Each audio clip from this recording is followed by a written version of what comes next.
Welcome to Blog Talk Radio.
That's right, guys. That's it. We're back at you for another one. There we go. Oh, my bad. Here we go. my bad. Here we go. Okay. What up, people? How you doing? Welcome. Welcome. There we go. Got so many pieces of equipment. Just a lot of equipment going on. What's going on? How y'all feeling? What's the happenings? Tim Black's Wolfpack in the house. Yeah. Oh, Lord. I know you want to leave me, but I refuse to let you go. Someone's going to jail, Johnson. I know you want to leave me, but I refuse to let you go. If you have to beg. Okay. I don't know. I just discovered that lyric sounded. Anyone notice you listen to old R&B music, soul? They be having double and triple meanings. Back in the day, you couldn't just say it, you know? Had to be slick. But that sounds like a kidnapping in progress. Okay, what's up, guys? What's happening? What's up, Tim Black's Wolfpack? What's up to all the Johnsons? What's up to all the supporters of the show? My diehard people that support the show. Tim Black, all you gonna do is come after the left? No, we do news stories too. We do news stories too. And they're not the left. If they don't cover black, what are social justice issues? What are black issues of justice? What's that considered?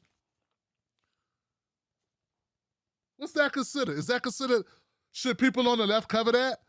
How can you not demand that if they call themselves the left, they have to cover black issues more than just run-ins with cops occasionally? Some people got this shit twisted, Johnson. They really have no idea. Tim Black, you're not getting the numbers you used to get. So that's for me to worry about. Why are you worried about my numbers? You worry about your numbers. I know what numbers you get. 0, bitch, because you don't have a show. Stop trying to... See, you don't understand. I'm not in this for the same thing you are. You fucking child. We want justice.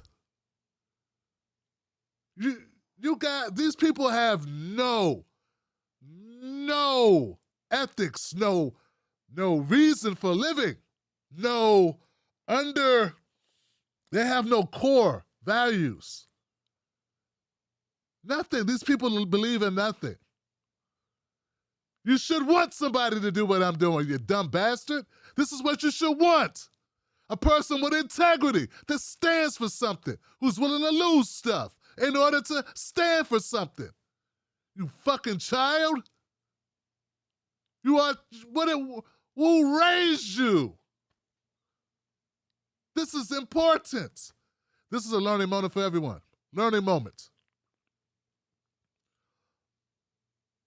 I would shame you and say your name. I really would. This is a black person telling a black man, think it's a black person, because you could be anything on the internet. He's projecting this person, and I'm assuming it's a he based on the name, presumes to be a black person, telling a black man, don't stand up for black people. Do what you used to do and just, stand up, but then be quiet and get your numbers up, because you're the most influential black progressive voice out here. Yeah, but see, all my influence, I could not get the left to even cover black issues other than occasional black person being shot. And then only if it went national. Not that they cared, just to give viewership. That's how it appeared to me. So how influential was I? You're not getting it. You don't get it. Ladies and gentlemen, this is the Tim Black Show. We open phone lines on Fridays and Tuesdays. Now, the Tim Black Show is a 2-day-a-week show, Fridays and Tuesdays, because we do pause on Mondays, Wednesdays, and Fridays. That's the new schedule.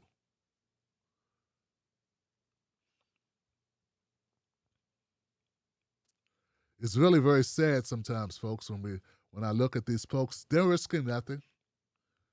If it's a risk and I'm making a bad choice, let me make it.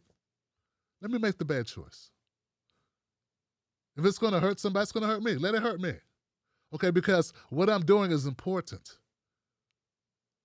You're not looking out for me. You're looking out for you. You like seeing the shit you like seeing. You don't care if that helps black people or not. Your focus is some frivolous nonsense that won't matter the minute I'm in the ground. The second I'm in the ground, none of that will matter. But you know what? If I help black people move forward in this country in a structural system, in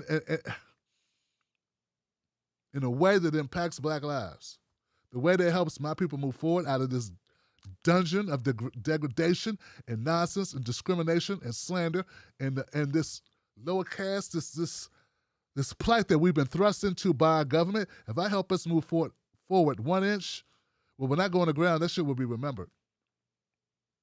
That will be important. But what you want me to do is be happy because I got big numbers, because I can do a show with Jimmy Dore or Kyle Kalinske. Fuck you, man. You're a disgrace, man. You are literally a disgrace. I would say your name.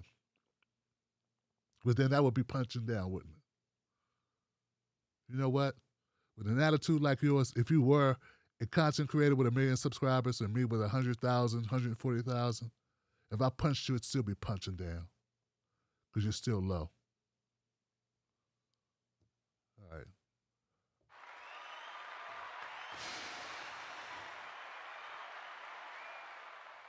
I got a couple stories I want to hit tonight before we get off into the phone calls for the day. You know, the phone number's up here, though, guys. 319-527-6212 is the number you dial into if you want to be a part of history. Because, yes, this show goes out onto multiple platforms.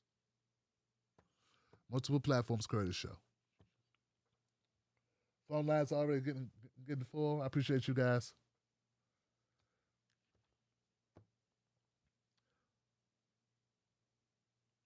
I covered Larry Elder before because I found him a totally disagreeable human being. He's disagreeable in many ways. Horrible. But that's before he was running for governor. I mean, I've had run-ins with Larry Elder on Twitter that date back 4 or 5 years. His politics has always been that of the swashbuckling coon variety. And I don't use the word coon lightly. I don't use that. I don't assign that to everyone. But damn it, for some people, that's a perfect fit, man. That really fits him. Oh, it fits him. I wouldn't call him a grifter because grifters don't believe in what they say. I believe that Larry Elder actually believes black people are not worth shit.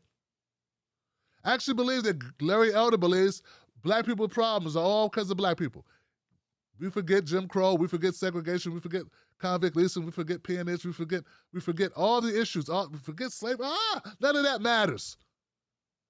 To Larry Elder and those of his ilk, all that matters is you live in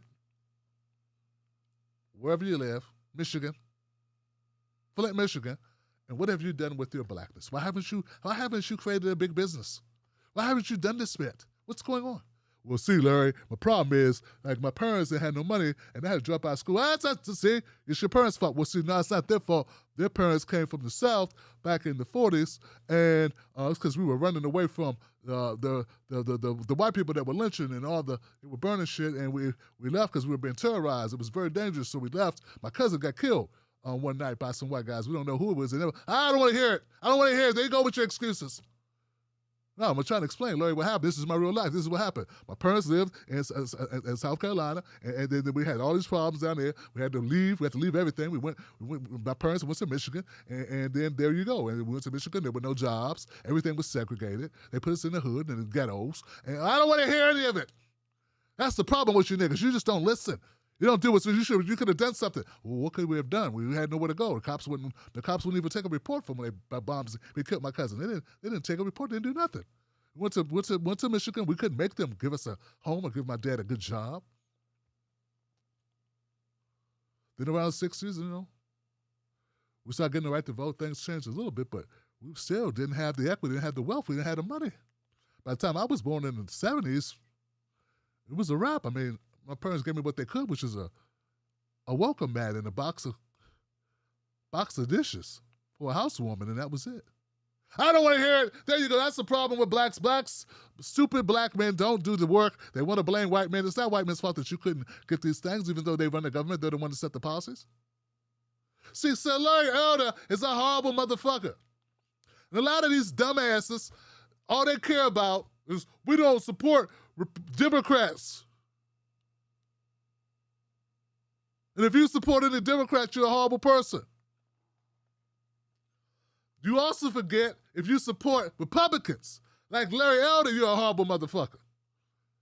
Why don't you finish the sentence? See, this is my shirt.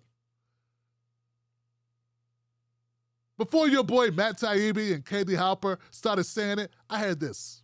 I was saying this. I know no one noticed. I have a lot of good ideas that get stolen from time to time. Both parties suck, Johnson. That was my thing. It's been my thing for years.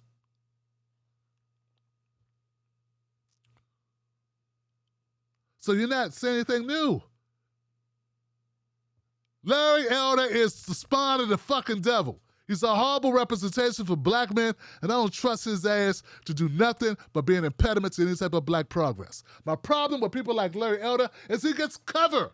He gets cover to be a horrible motherfucker. Because for white supremacy, as long as he does the bidding of white supremacy, even though he's black, he'll have the complexion for the protection with his complexion because he has white supremacy running the misdirection.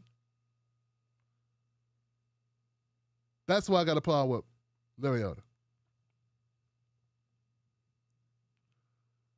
So they want to reduce this down. You must like Gavin Newsom. No, I must not like anybody, motherfucker. You mean I must like? I defer to my people that live in California who tell me Larry Elder will be much more horrible than Gavin Newsom.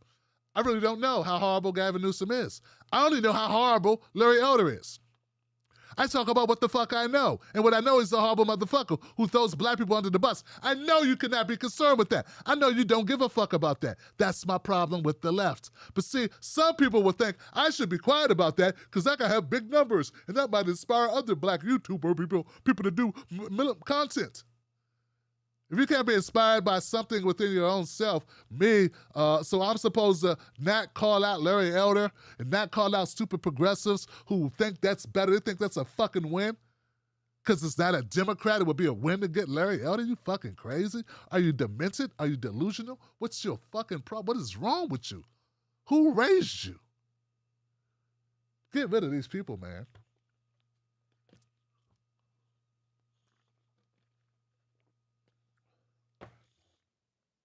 Like, what more of an example do you need to hear that the progressive left is garbage? I'm here to clean up this town.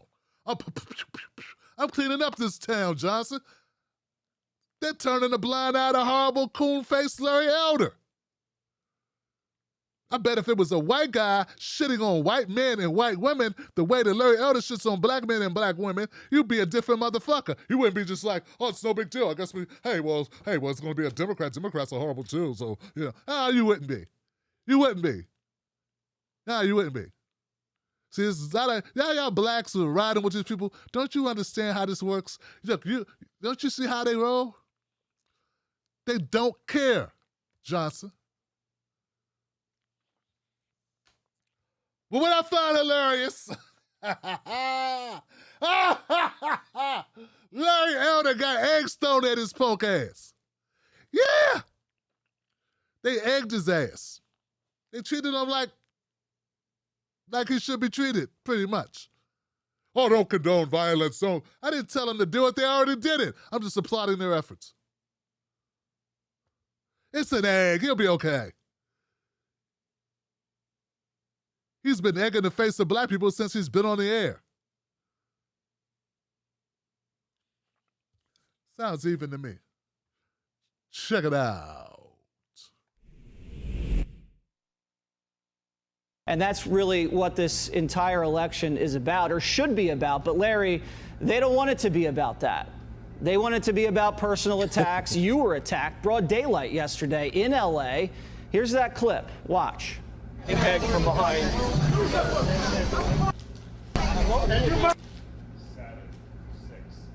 5, 4, 3. I'm sorry. And that's really what this entire election is about. Eggs. What exactly happened there, Larry? 5, 4, 3. Gotta rewind this circle one more time. 6, 5, 4. Her throwing arm was a little, her direction was a little off there. A little off. 7, 6, 5, 4, 3, 2. So you see the white lady in the gorilla mask throwing eggs. What exactly happened there, Larry? Well, she might be one of the 20,000 people that were released early from our prisons, felons, many of whom were violent offenders under this governor. There it goes, right there, Larry Elder. That's the kind of guy you want. The kind of guy who takes a person throwing an egg and equates it with black people or people. I didn't say black people, but okay. But we all know we make up most of the prison system, right? So, see where Larry Elder's mind automatically goes to? Shouldn't let these Negroes out of jail. How can you let this? It's just crime everywhere. These Negroes coming out everywhere. Look at them. Gotta lock them all up. That's what we gotta do. Lock everybody up real quick. That's what we do. Put them, you know, that's what's happening here. Never hesitated. Criminals, all these criminals just running around. Gotta give it to them. That's what the problem is. Now, we got a mental health problem in this country, Larry. See, Larry, like, I wouldn't give a shit what party Larry ran under if he gave a fuck about the people. Like, if Larry was going to fight for the people, but he's not. I mean, the same people that voted for Donald Trump. I mean, you got to see through Larry, right? Right?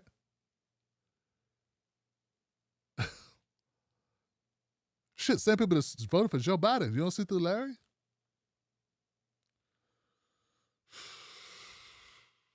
Continue. And that's really what this entire early be one of the 20,000 people that were released early from our prisons, felons, many of whom were violent offenders under this governor. I don't know. We have two soft on crime DAs. I consider this to be one of the many intersections in California, the intersection between lawlessness and homelessness. I was at a homeless encampment in Venice, and a lot of people are angry. Homeowners are angry. Families are angry. Children have to go and pass these people to and from school. And the homeless population is in danger. And it's also a health hazard, and nothing's being done about it. That's one of the many failures of this governor. So it was a very angry, ugly scene. You know, if I were a Democrat, obviously, this would be called systemic racism. They'd be calling it a hate crime. I don't like to play that game. I do know this. There was a big article about me, a negative, in the New York Times. It never once mentioned that I'm black, never once mentioned that I would be. Why should they, Larry? You aren't black, right? I'm confused. Larry Elder spent his whole career talking about being black is not an impediment to progress and that there's no discrimination, there's no such thing as racism, there's no thing as systemic racism. And now he's doing what? He's claiming they treated him with racism. The guy that says there's no such thing as systemic racism. The guy that said that if anybody needs to be compensated for reparations, it would be the white slave owners. That same guy now is saying, hey, look, they don't even talk about me being black. Why should they? There's no discrimination for black people. Remember, Larry? Isn't that what you've been saying? But see, when it's useful for you, you Bojangles looking mother. When it's useful for you, all of a sudden, these things exist. All of a sudden, they materialize. But when there's someone else talking about these issues, now, you say that they are copying a plea. They're whining. They're complaining. They're making excuses. Larry Elder is one of the most horrible people, man. I'm trying to tell you, this is why I take time out to discuss this. So where was he at? He was in South Carolina Beach community of Venice. Obviously, a woman threw an egg at him. What was that? What was that egg throw? That egg throw was hilarious, is what it was. Funny as hell, man. I mean, if you're going to throw an egg at somebody, that was a good time to throw it.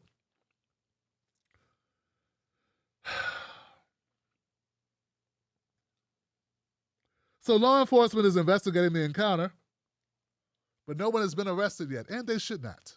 It didn't even make contact. In an update, Elder told a local news outlet, Larry's got to be talking all fast. White people love when you talk fast, don't they? White conservatives love that. That's why they like Ben Shapiro and Larry Elder. Talk fast. Say it real quick. Makes you think that you're more intelligent than you are. Let's say it real quick. Talk. Speedy Gonzalez. In an update, Elder told a local news outlet that the crowd was not angry at him, but at Newsom, and for how he has not handled the homeless crisis in the state. No. Two things can be right at the same time, or true at the same time. Larry, you're right. They are angry at Gavin Newsom. I'll give you that. They probably are. only honest thing you said or been reported on this story out of your mouth is that. But they also were angry because they don't like you. They weren't like, yay, an opportunity to right the ship.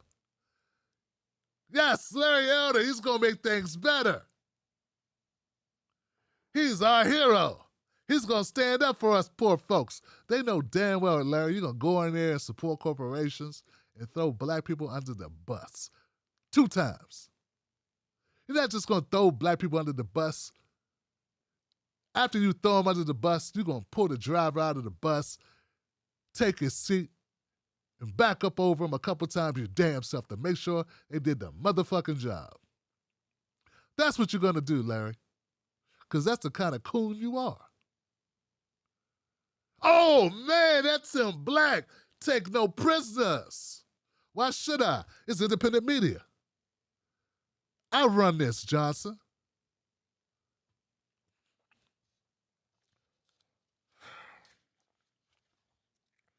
That's all we got.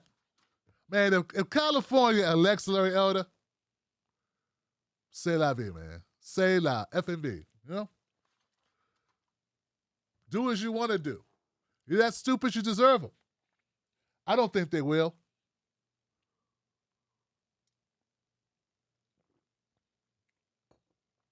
You know, I'd had something negative to say about him. He was running for dog catcher. Yeah. Could be signs somewhere. Larry Elder for dog catcher.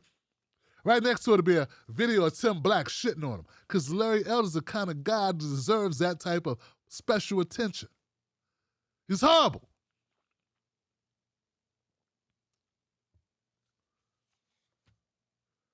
All right. Next story. I'm trying to figure out, like, the masks, okay? I don't know where this school is. I guess it could be anywhere USA, right?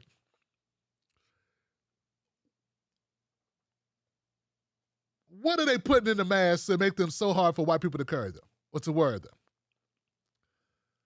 What are they putting in the masks that make it so hard for white kids or white people to wear them? Is it kryptonite? Must be some equality for black people in those masks. Oh, God, Johnson. Okay, wear this mask. Oh, my God. I'm feeling bad about a history of white supremacy in this country. Oh, God. This fucking mask did it. That's a good skit. Do I have a mask laying around? That's a good one, Johnson. I had one in here. Is that a mask?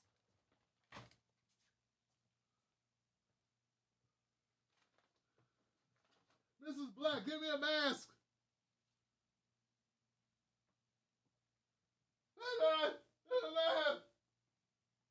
I need a mask in here. Hey.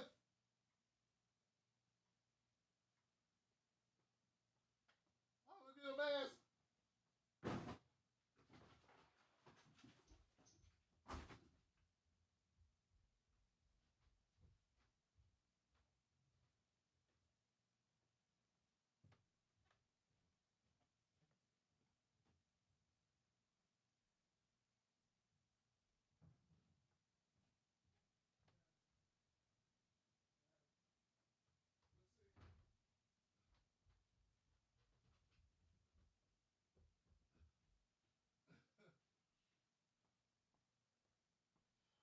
Yeah.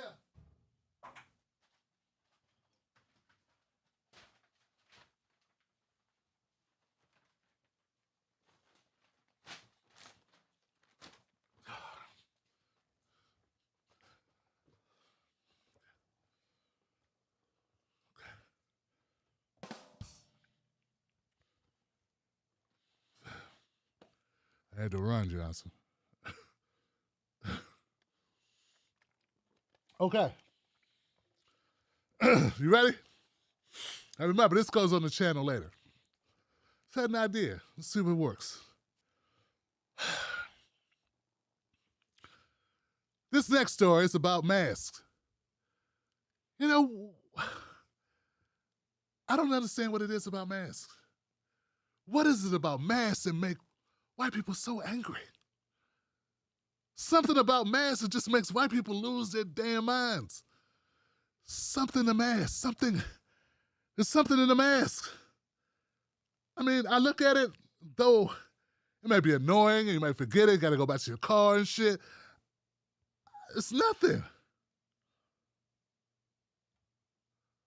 Unless when black people put on the mask, it's a different story. When white people put on masks, I think what happens is they feel bad about slavery.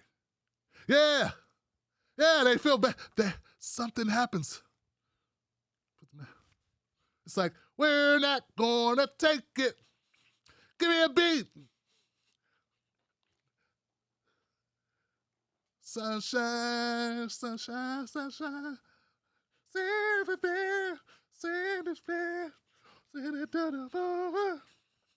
This is some Billy Joel and shit. Eagles. They put that mask on. Okay, Dad, Mom, going to school. They put the mask on. Everything seemed fine. But then, oh God, Jesus. Oh God, we treated black people horribly. Oh God, oh shit, oh. What is it, Dylan? Mom!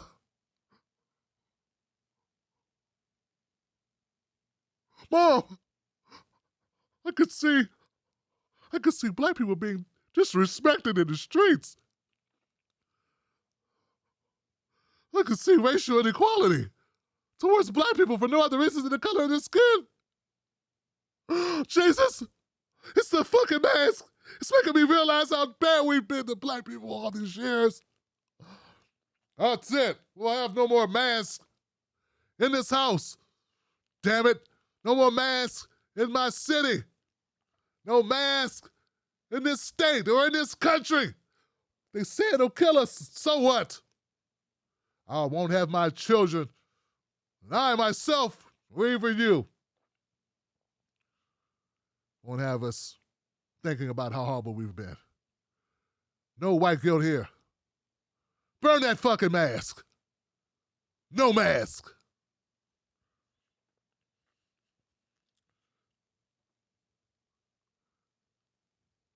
Fuck you, cracker.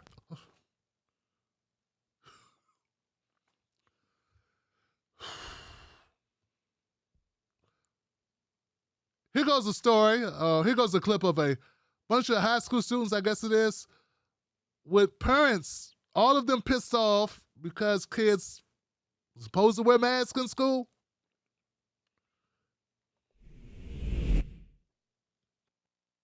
If you don't want to go in, you don't have to. What if they do? I'm not going to force anybody. I'm not putting masks on anybody. That's not my job. The order. So they can go in without the mask. This is a county health department order. Okay. And a policy of the school. Right.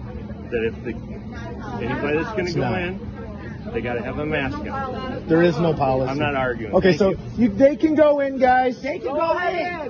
They can go in. Go on in, guys. Go in. Well, they can't enforce it. I said that they have to have a mask. Yeah, you guys, they can't touch you. Just go ahead and go in. They can't touch us. Go in.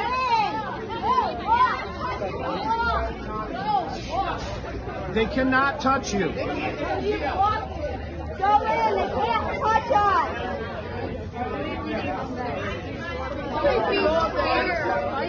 They actually blocked it. I know. They can't touch you guys.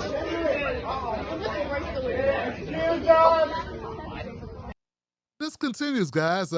They mill about for a minute and then they go into the school. And yeah, they're just don't want to wear masks. They cannot touch you.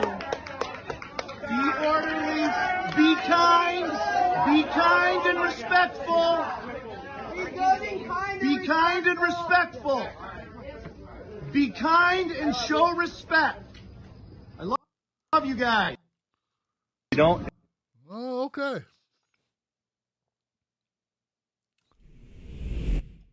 Yeah. Wow. Wow, Johnson, that's amazing. Wow. Wasn't that sheriff really nice? Hey, I'm not going to force you. It's not my job. Not my job to force you. It's not my job to depend on your white rights. It's not my job to do that. That's not what they pay me to do. I'm not there to do that. They want you to wear a mask.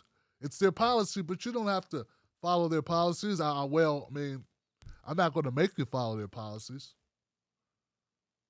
Damn, cops can be so nice. Wonder how things would have been if he'd have been at a black school. We ain't gonna wear the mask. Fuck that mask. Go to hell, cracker. Kiss my ass with that mask.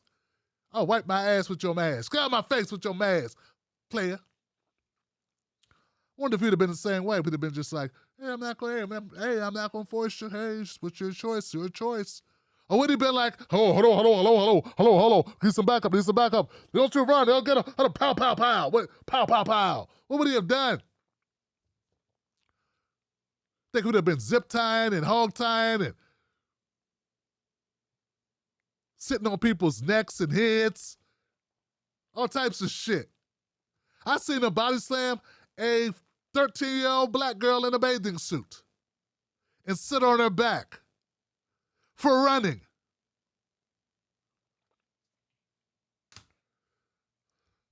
Look, guys, the mask is not, it ain't gonna kill you. You really want your children in school while there's a pandemic, not having any protection, and forget look, other children, you don't know what they got. 2 children at my son's school had to get pulled out of school because they have COVID-19. They reported it individually, like this was weeks apart. We got a note, we got a letter, we got an email, I got a text message, a phone call, all these things. Student goes to school, has been tested positive for COVID-19. We're letting you be known and notifying you as we've taken the precautions and conducted the protocol. So what's happening? 2 times this has happened already. They've only been in school 2 weeks and 2 phone calls.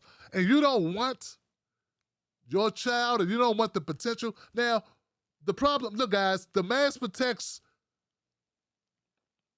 If you are sick, it helps you not infect others. Get it? Get it? That's what the masks do. It helps you if you have no symptoms, you don't know. Are you getting tested every day? So if you get sick and don't know it, and you're walking around, you can infect people.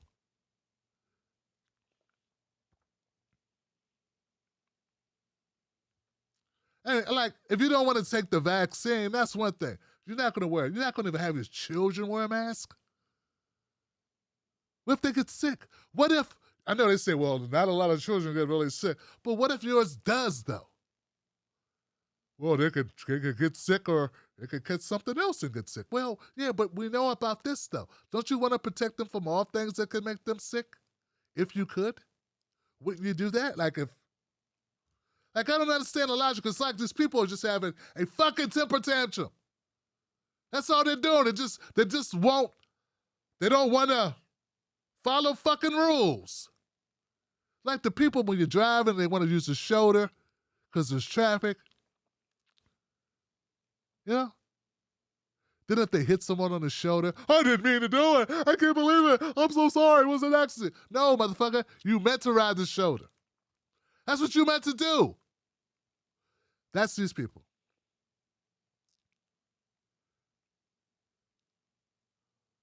I mean, not only telling people not to get a vaccination, all of this. The schools are open. You can go back to them.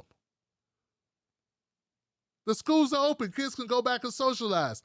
And you couldn't like meet halfway with wear a mask. Last year, we weren't even in schools. All right, man. I'm not, you know what? It is what it is.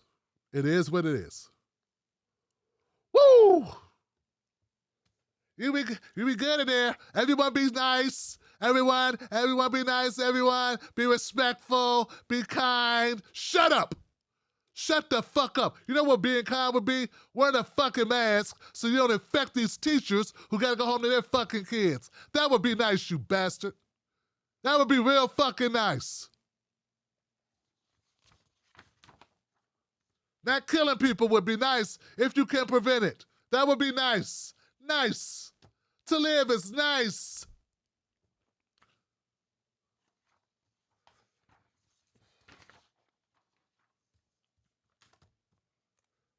No one likes masks except hockey players and Klan members. Oh, and Daryl Davis. He likes masks and hoods. He collects them.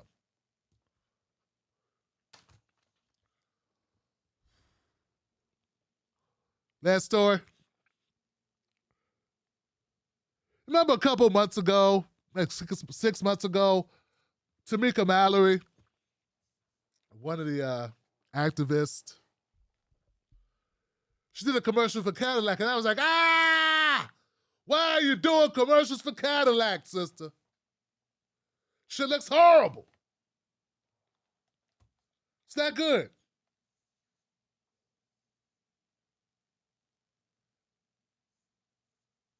Fannie Lou Hamer wouldn't be pushing products for Cadillac.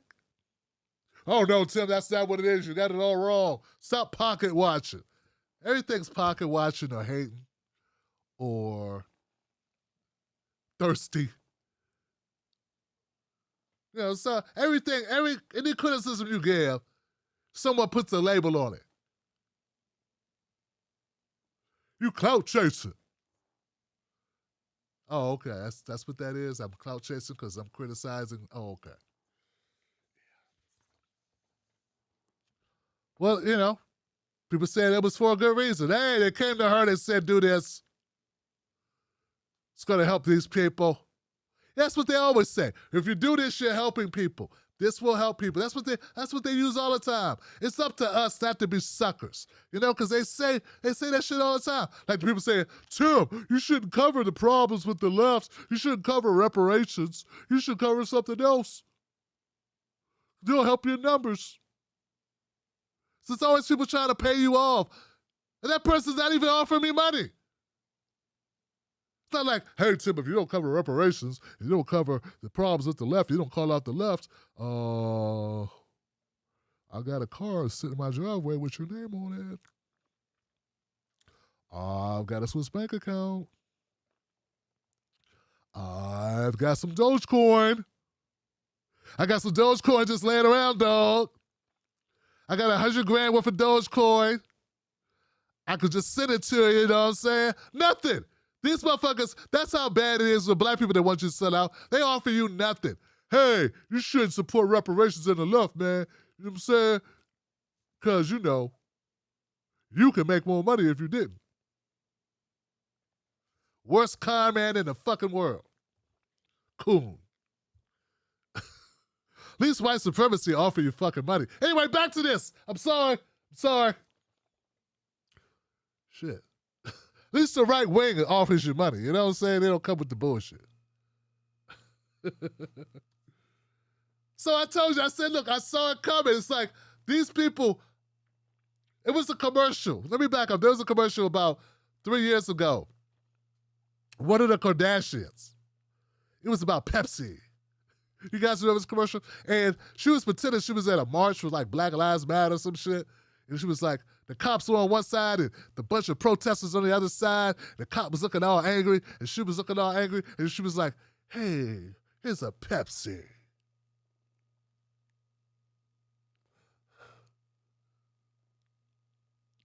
You know, with the lip thing. And he took the Pepsi. He was mad. He was about to hit her with a nightstick. Oh, you damn hippie, I'm gonna hit you in the head. You damn hippie Antifa motherfucker. And then he was like, oh, Pepsi. I don't have to beat me by his ass today. You got me a Pepsi. All right, trash, white trash. He drinks the Pepsi and it goes off.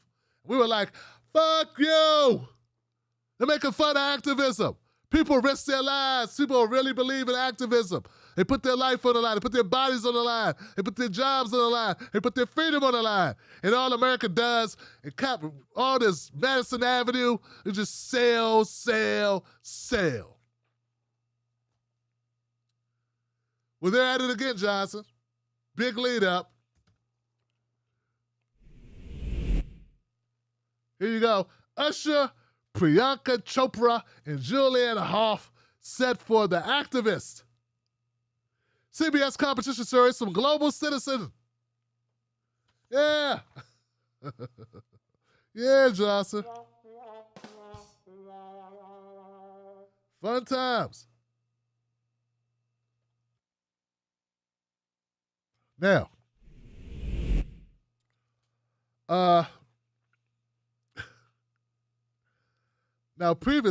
this is funny. So when they first put it out, they were surprised that people pushed back.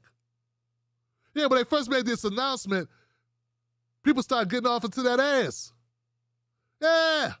People went ballistic, like, what the hell are you doing? It's tone-deaf motherfuckers. What are you doing? Making fun of activism, making fun of people's struggles and fighting for social change.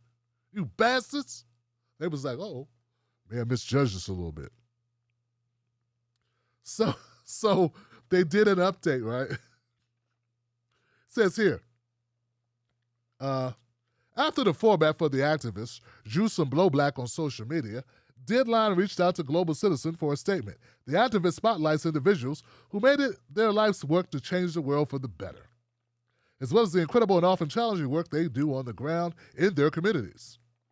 This is not a reality show to trivialize activism. On the contrary, our aim is to support activists everywhere, show the ingenuity and dedication they put into their work, and amplify their causes to an even wider audience. Oh! You want to make money off of people caring about other people.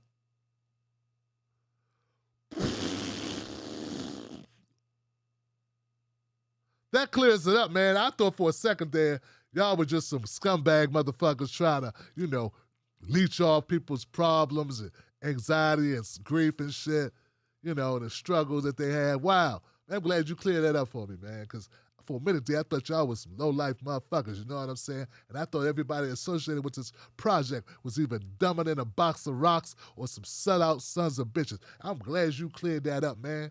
Because, wow, man, I mean, if it wasn't for you adding this paragraph to this, I'd have said, don't you ever buy a goddamn Usher record again. And whoever this producer, Pramila, Jaya Paul, whoever this is, screw her and this other person, I don't remember her name. Huff could go Huff on the tailpipe. Tell Usher I said grow up anyway. Stop smiling like you 22. You 46. Trying to act young. What are you doing on this show? Well, they couldn't find what's his name? Eric B? Eric Benet? Not Eric Benet.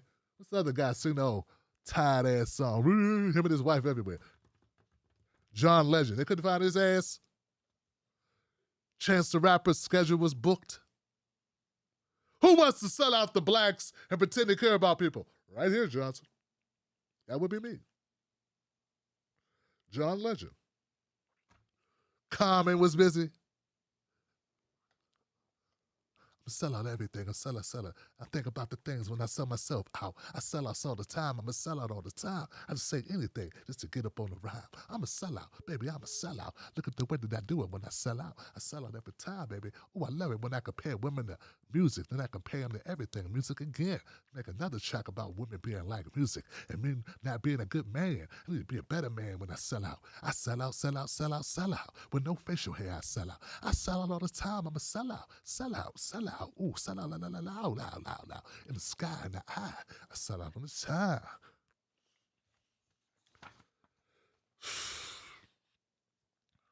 The Activist is a competition series that features 6 aspiring activists. Aspiring activists. Oh, I'm sorry, inspiring. Teamed with 3 high-profile public figures working together to bring meaningful change to one of 3 vitally important world causes: health, education, and environment.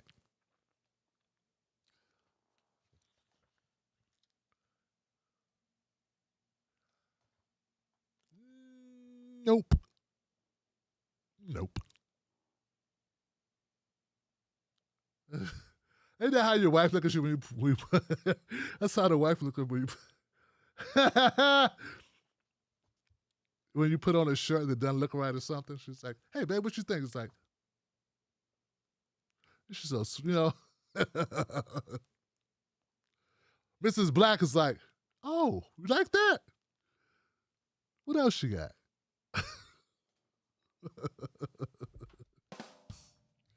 That's how they should have been about this damn idea. That's how they should have been about this idea, guys. They got this past a whole bunch of people. This is CBS. They got like a network. A whole lot of people signed off on this shit. It was like, this is a good idea. You think it's a good idea? I think it's a good idea. It's a winner. They put it through screen testing or whatever the fuck. Like, people thought, people slept on it. I'm asleep on it. Oh, man. Yeah, I had a good dream last night. I'm feeling really good about this activist / the apprentice shit we got going on. This is the Great Escape /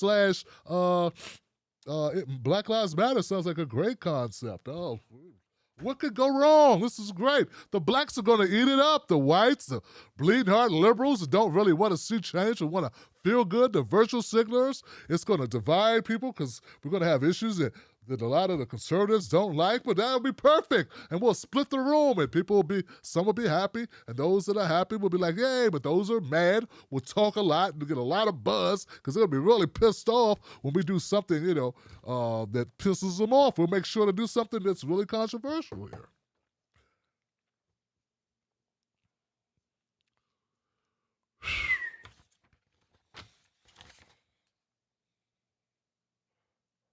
The activists will spread awareness about society's most urgent issues, while also giving every viewer the opportunity to be a part of the solution.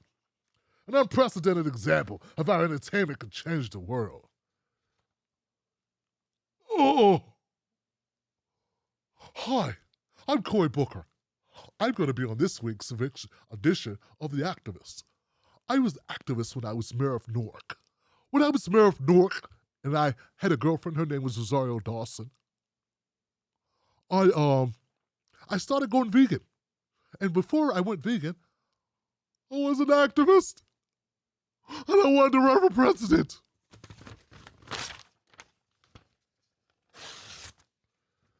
ASMR. Yeah. This is bullshit, Johnson. This is not good. This is bullshit. See? There goes your activist shit.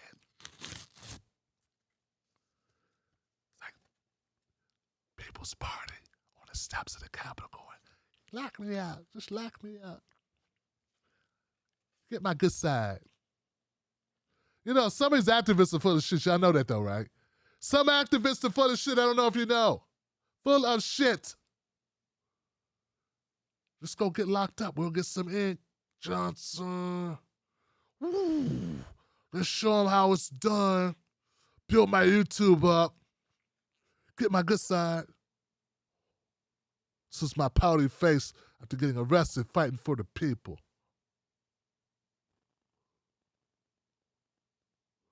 Yeah, I'm almost like a black person really pissed off in the 60s. Yeah, man. Give us our rights. Give you some lefts and some rights, motherfucker. Get your ass in that can. All right, guys.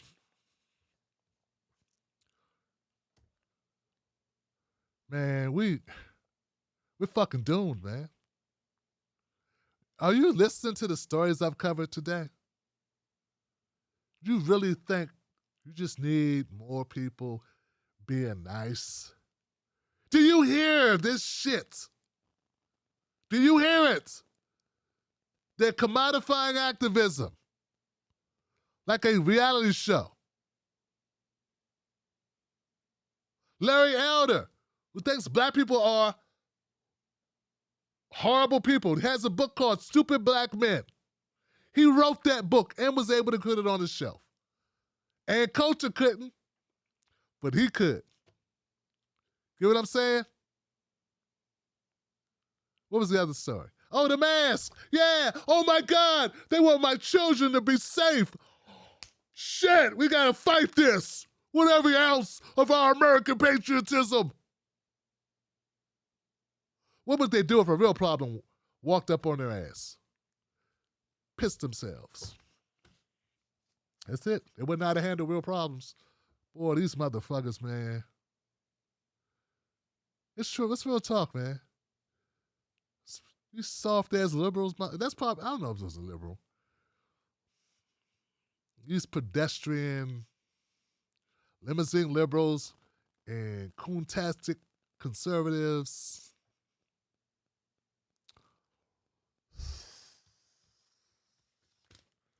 Coagulated. That's a nice word. Why are things cut off?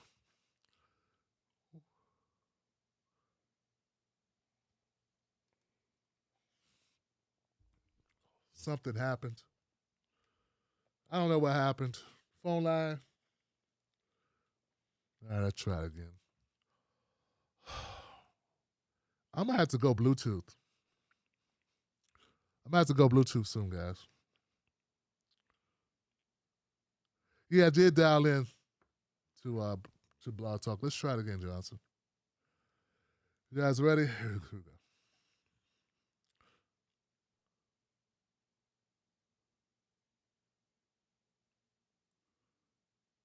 Welcome to Blog Talk Radio. Please enter your host PIN. When finished, press the pound key.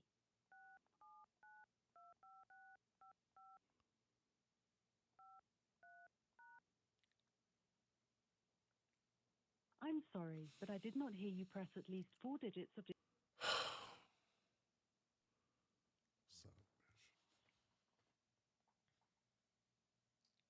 Welcome to Blog Talk Radio. Please enter your host PIN. When finished, press the pound key.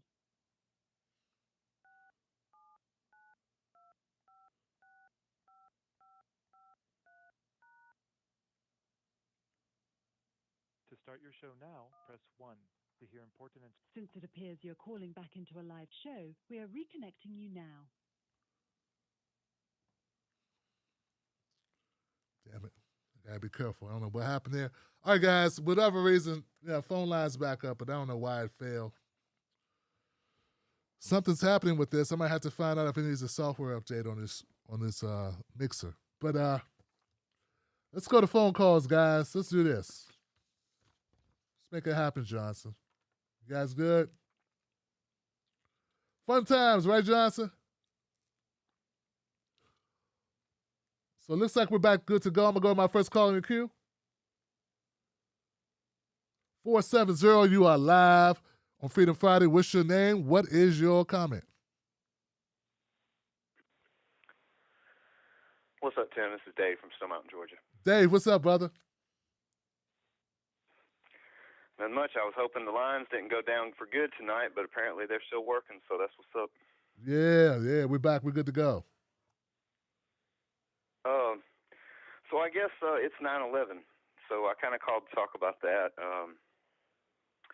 because I know mainstream media is going to be, that's all they're going to talk about tomorrow. And I don't want to get all crazy conspiratorial. We ain't going to talk about building number 7 that never got hit and, dropped in free fall. We're not going to talk about how all the people that they say were responsible had Saudi Arabia IDs. We're not going to talk about any of that stuff. But I can't do it. All day tomorrow we're going to get the same garbage from every mainstream news station. All remember the people that died. And don't get me wrong, we should do that. But it's just going to be all this, just the same old crap that they always talk about. And nobody is actually going to talk about how our president lied and somehow sent us into a war in Iraq that killed 500,000, 1 million Iraqis looking for weapons of mass destruction. And what the hell does that have to do with bin Laden attacking the Twin Towers? Like, we're not going to talk about that. We're not going to talk about the trillions of dollars we wasted on all this crap. We're not going to talk about how we could have just traded for bin Laden. They offered him up, and we never had to go into Afghanistan in the first place. And so it's just going to be a bunch of this tribute, superficial nonsense all day tomorrow. And I mean, these people, I just don't get it, Tim. How can anybody watch mainstream media anymore? I don't care which side of the aisle you are on.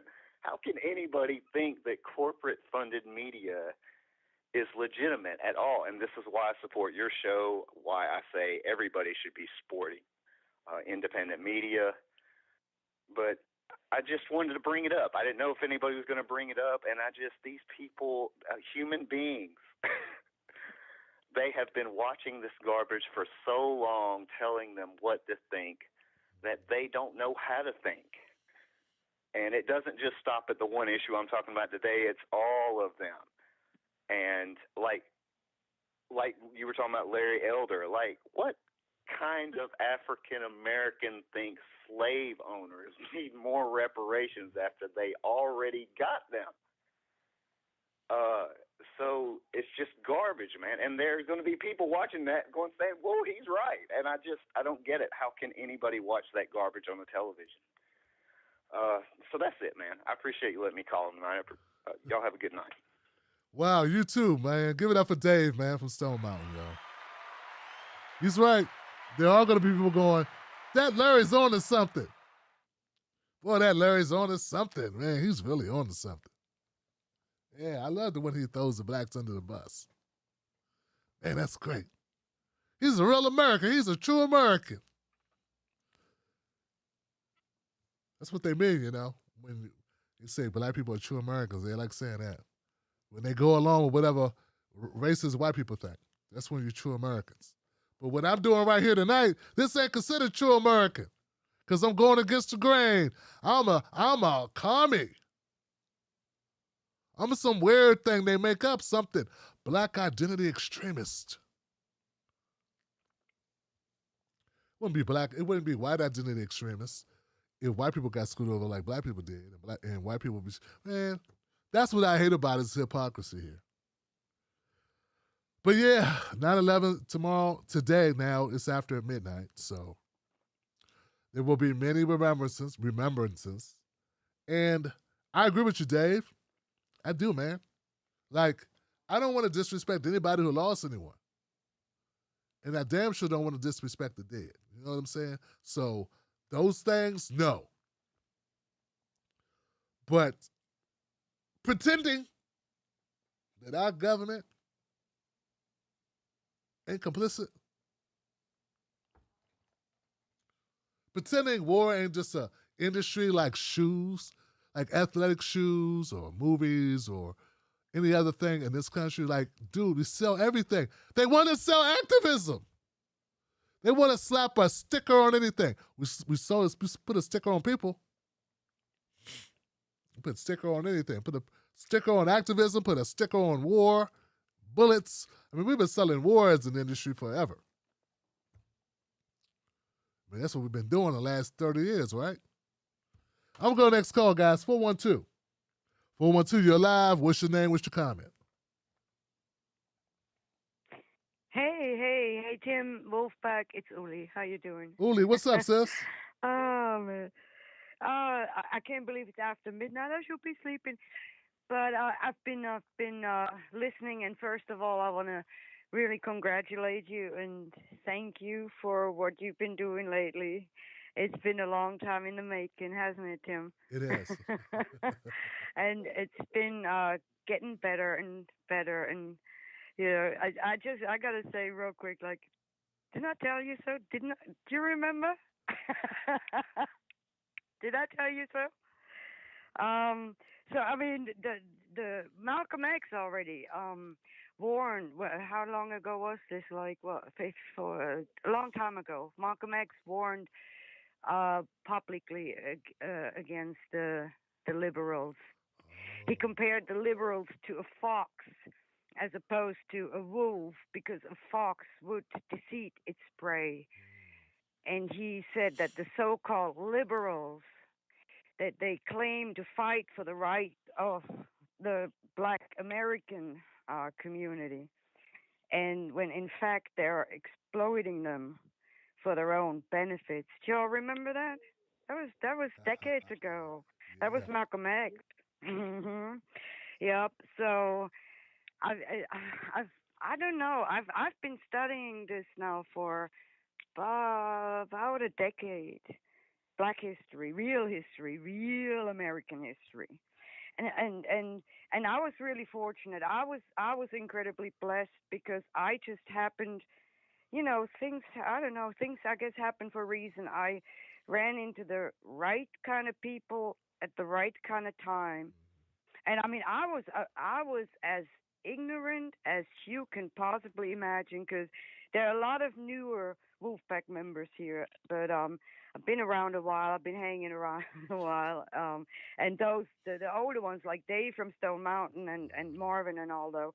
I grew up in Germany, so there was no black community, and I didn't know what American life was like. So I mean, I was completely ignorant. I had no idea. And even when I came here, because I came from an all white community and got moved here, and people around me were predominantly white. I never thought anything. I never thought about it. Funny enough, my dad, my parents came to visit me here the first time. I had been here about 6 months or so, and my dad, we went sightseeing a little bit, and he came back, and he said, it's weird. How come there are like no black people like around here where you live? Because we've been here and we've been there, and there were black people and whatever, but I don't see any black people around here where you live. And I said, I don't know. I have no idea. And I didn't. I was like, I don't know. I said maybe not. And so now fast forward 10, 12 years later, that's when I ran into some people and noticed that things aren't the same for them. And I was so puzzled. You know what I mean? And in hindsight, I'm embarrassed, but in hindsight, I realized I was living the ultimate white privilege in that I lived a third of my life never even thinking about race. It just, you know what I mean? It was just not something I ever had to think about.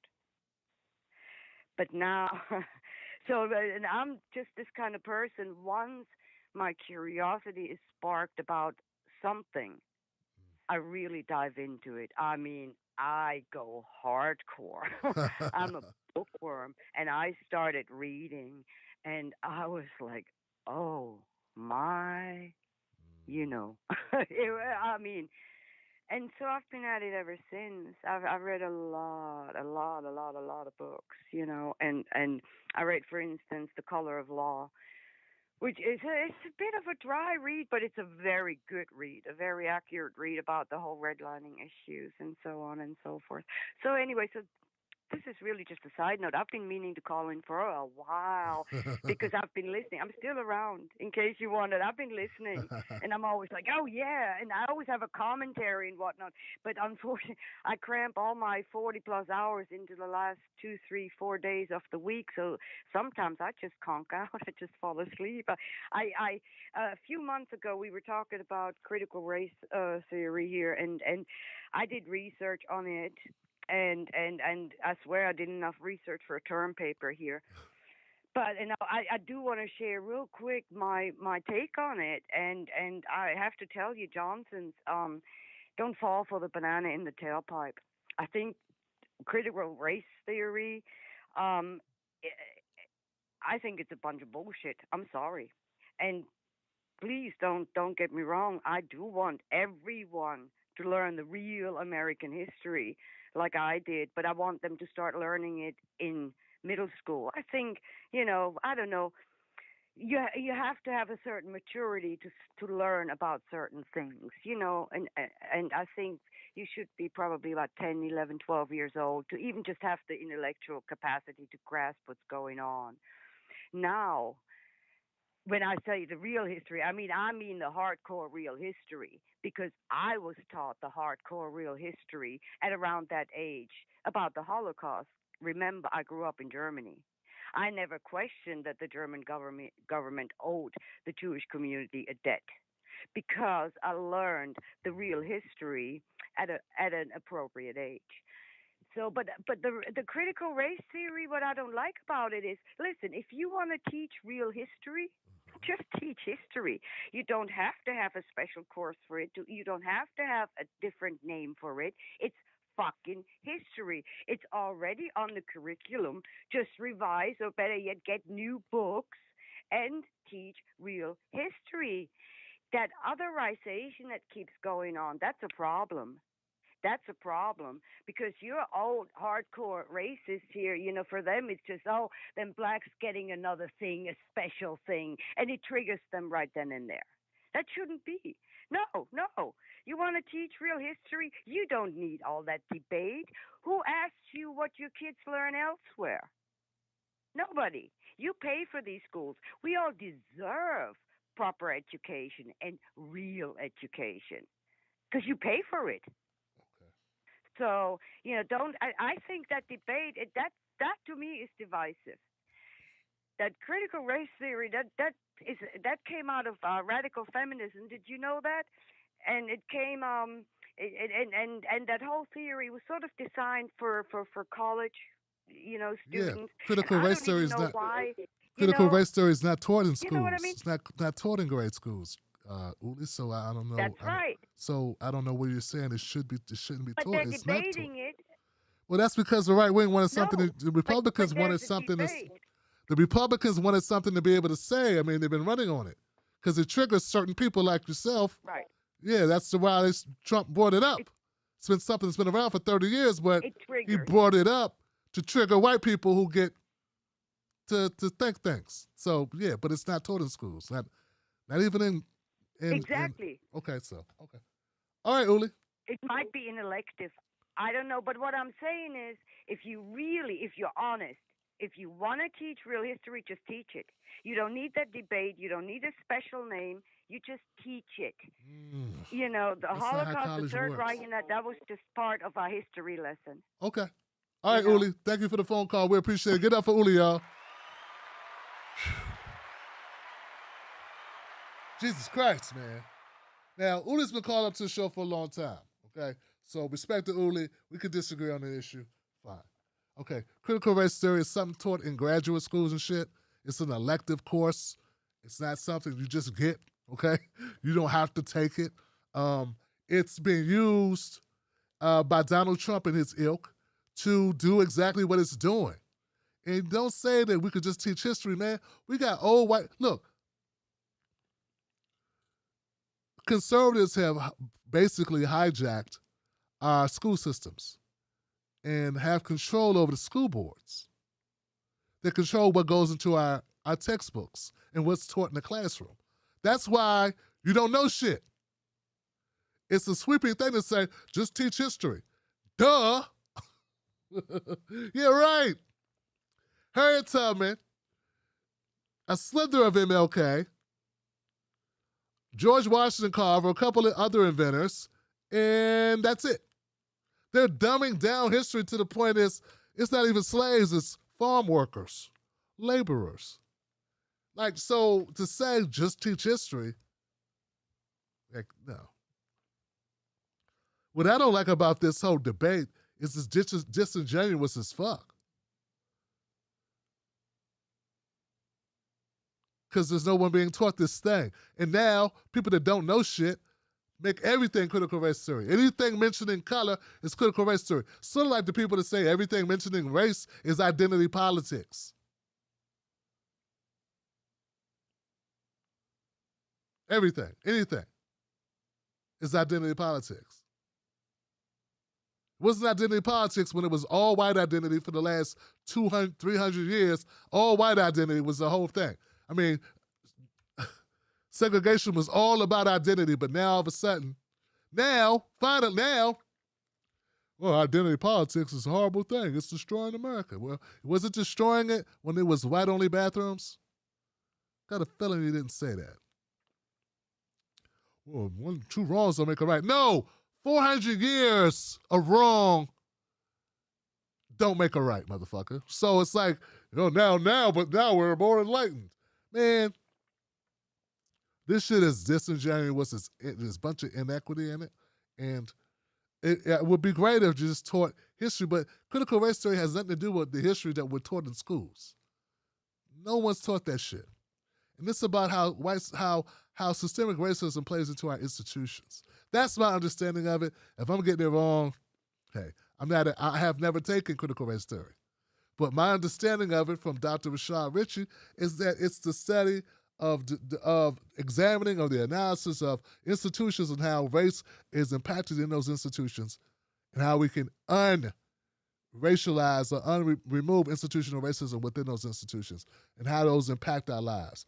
And that is a graduate study level class. You can't take it in junior high school or high school. It's just not available, or elementary school. It's not even fucking available. But they knew it would make triggered ass conservatives, which are very easy to trigger, because I've triggered them so many times on Facebook just by posting something negative about Donald Trump. It's ridiculous. Hell, posting something negative about Tim Scott triggers them. Anything. They get triggered. And when I say triggered, I mean thousands and thousands of comments. Thousands. Not supported. They don't support the show. They have nothing to do with the show. They don't call the show. They don't pay the show. They don't provide anything to the show, but they feel it's their job to be triggered about a show they can just click off of. So Trump knows his audience. He knew his audience. He knows how easily they're played. So he played them. He thought this would win him the presidency. He thought he could win using this. That's really why this came about. People don't realize that. That's the reason why critical race theory, how many people heard of it? Like in mainstream life before last year. Because Trump tried to use it to win, but it did not work. It was part of his game plan. All right, we'll go to the next call. 817. 817, you are live. What's your name? What's your comment? Hey, this is Candace. I'm calling from DFW, Texas. Candace, what's going on? I want to say what's up about the Paul show. Like, what? It is gritty. You going at their necks. They are not going to be able to handle that shit. And I just want to say the shout out that you gave to Doc Ritchie. Because he be clowning them fools in the bullpen. I watch the show every day, just like I watch your show. And I want to talk about Texas and Greg Abbott retarded ass. We got some retarded ass people in Texas running this motherfucker. I don't understand. Like, this is crazy. They are literally trying to kill our kids. They will not... It's crazy. It's crazy out here, y'all. Like, we crazy in the... Oh, shit. Damn. Her call dropped. 817, you got to call back in, sister. Hope she realizes she must have hit the button. Says call is dropped. Call is dropped. Maybe it's just where she was in her crib. Damn. Okay, I'm going to move it on. I'll try to pick you back up if you call back in, Candace. 470, another 470 number in the house. You're live. What's your name? What's your comment? 470. Damon from Atlanta. What's going on, man? What's going on, Tim? Shout out to Mrs. Black and the Wolf Pack. Dave from Stone Mountain stole my thunder, batting leadoff, talking about tomorrow or today now being the 20th anniversary of 9/11.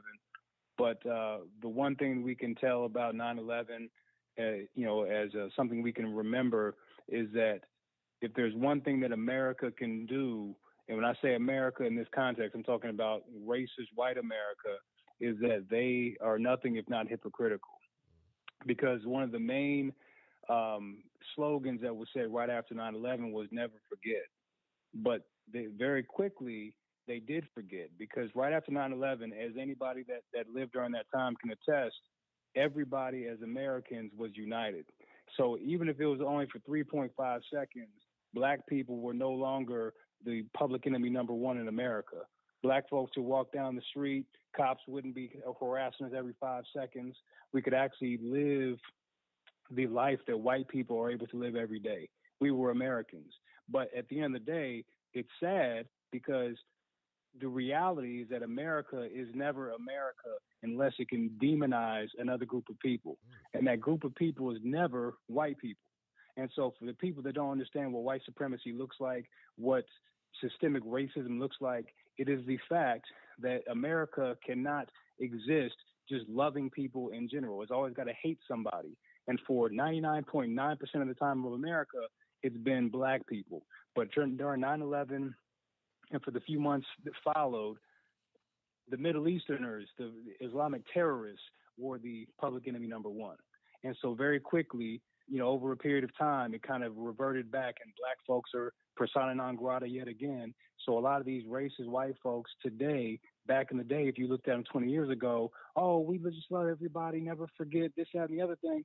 But now it's back to hating everybody as usual. But when you look at going back with what happened on January 6th, white people are never put in the crosshairs, no matter what they do, right? So when you look at it, Islamic terrorists were the reason why they supposedly hated Middle Easterners, because of actions of a specific group of people. And because of that, they hated all Muslims. You couldn't turn on Fox News and not hear anything about Muslim terrorists, this, that, and the other thing. And I remember when Obama was president, there were so many butthurt, Hannity type listeners that would say, well, why can't Obama say Islamic terrorists? And they would get so butthurt about that, and as if it made a difference. Because what they're trying to do, they always try to do this. They try to make it seem like the worst examples of a group are the embodiment of everybody. But when it comes to them, oh no, you can't judge them on that.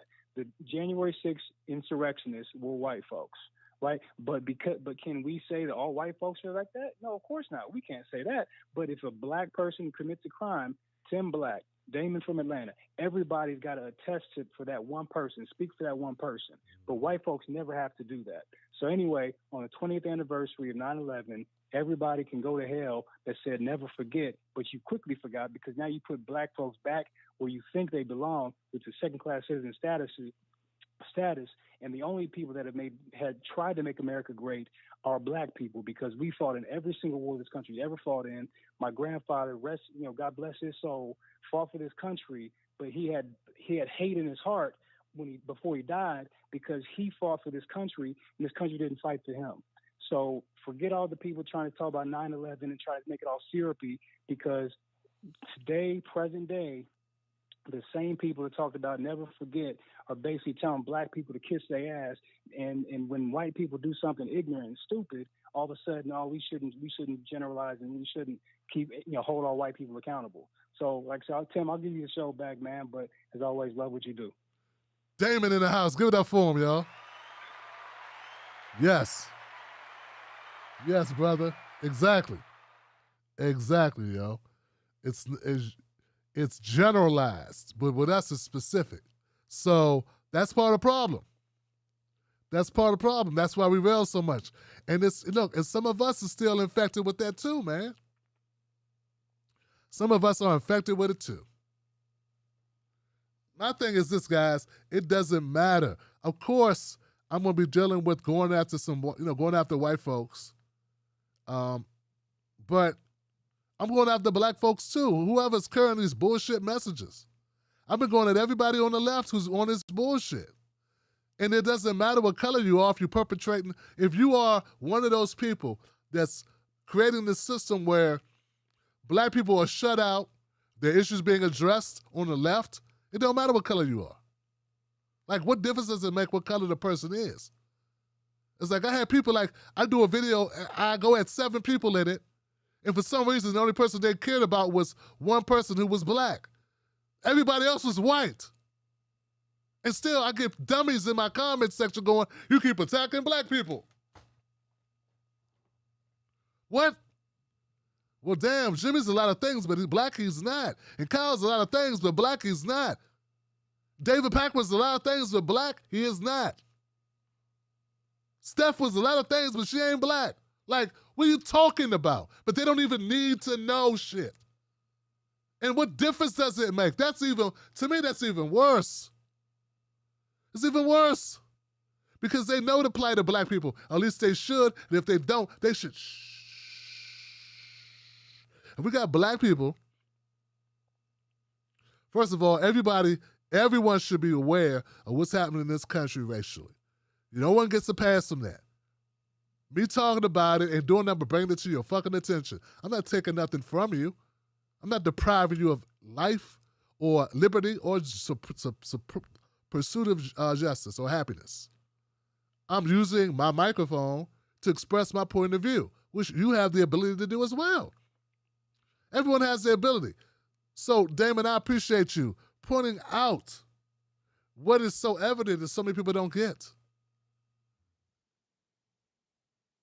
Man, if Dylan Roof had shot up a white church and he was Muslim, there ain't a black person that I know. Okay, I'm not going to say, because I'm going to stop generalizing, because we have some black people who are elusive. They're an ether. They're not a person. They're floating around in this world, and they don't exist within blackness or nothing. Until they get in trouble, then it's a black person. But whenever we hear of anything, guys, and this is what you got to know, whenever we hear of anything fucked up, anything violent that happens, I don't care if you're from New York, if you're from Virginia, or if you're from South Carolina, if you're from Maryland, if you're from Michigan, I don't care, from Minnesota. When you hear that something bad happened, the first thing we think is, man, please don't let them be black.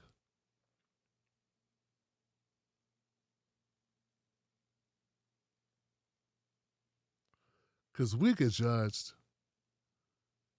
by the actions of individuals. Moving on, 859. 859, you are live. What's your name? What's your comment? Tim. Yo. Tim Oz from Kentucky. What's up, man? What's going on? Man?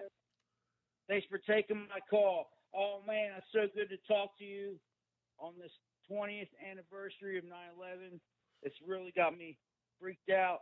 You know, last time we talked, I don't think you knew, but now my dad has COVID. My dad's an anti-vaxxer, and now he's got COVID, and he was in the hospital, and his oxygen was below 85 at one point, and it was just bleak. He's recovering, but it's still, you know, I'm just dealing with that. And then at the same time, you know, just 9/11, I'm just overwhelmed with all these feelings, because on 9/11, 20 years ago, I had just graduated high school, and you know, I was back in that time. I was lucky to go through the Alex Jones alt-right libertarian phase, but way back then when I was a dumbass kid. And then after Alex Jones was after I saw how Alex Jones was exposed for his Y2K fail, and then I completely saw how much of a shill Alex Jones was and how duped I was back then. But, you know, back then I was a high school kid, and there wasn't really even internet. There wasn't, you know, social media. And the only reason I knew about it because I had a crazy uncle. And my crazy uncle was actually a Democrat, progressive guy who was a union guy. And but he was a lunatic and claimed he was abducted by aliens and claimed JFK was assassinated by a fascist, and that the Nazis created the CIA, and that's what what's happening right now. I'm just saying. I know I digress, but I digress. I mean, but to talk about white privilege, I've been to prison, and I'm not a black, but I'm more of a Melungeon person of ambiguous.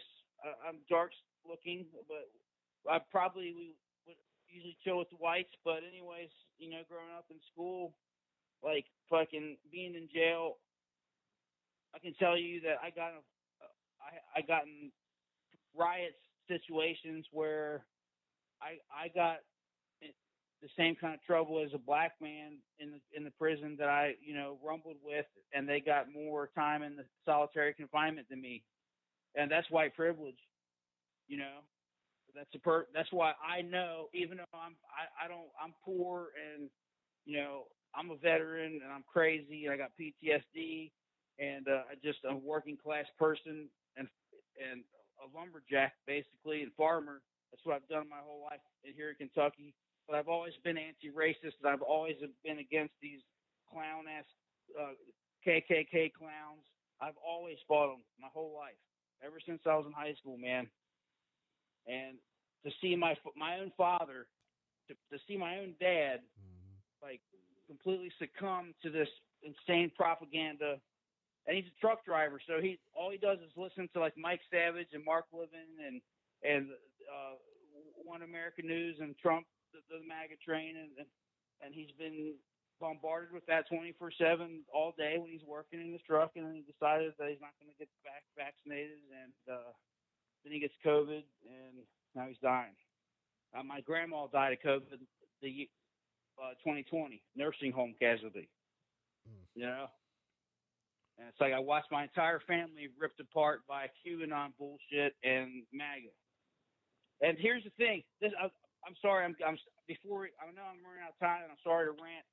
I just appreciate you taking my call, but I want to say here's the hypocrisy of the MAGA people. These people, back on 9/11, they were the ones. These same people were the ones that were all behind Bush. We gotta get behind our troops and Bush. It's them or us. We're gonna invade and do whatever Bush says. If you question how they're like back in 9/11, man, and 2001. If you were questioning the war back then, man, people were coming at you. They were like you were a terrorist yourself.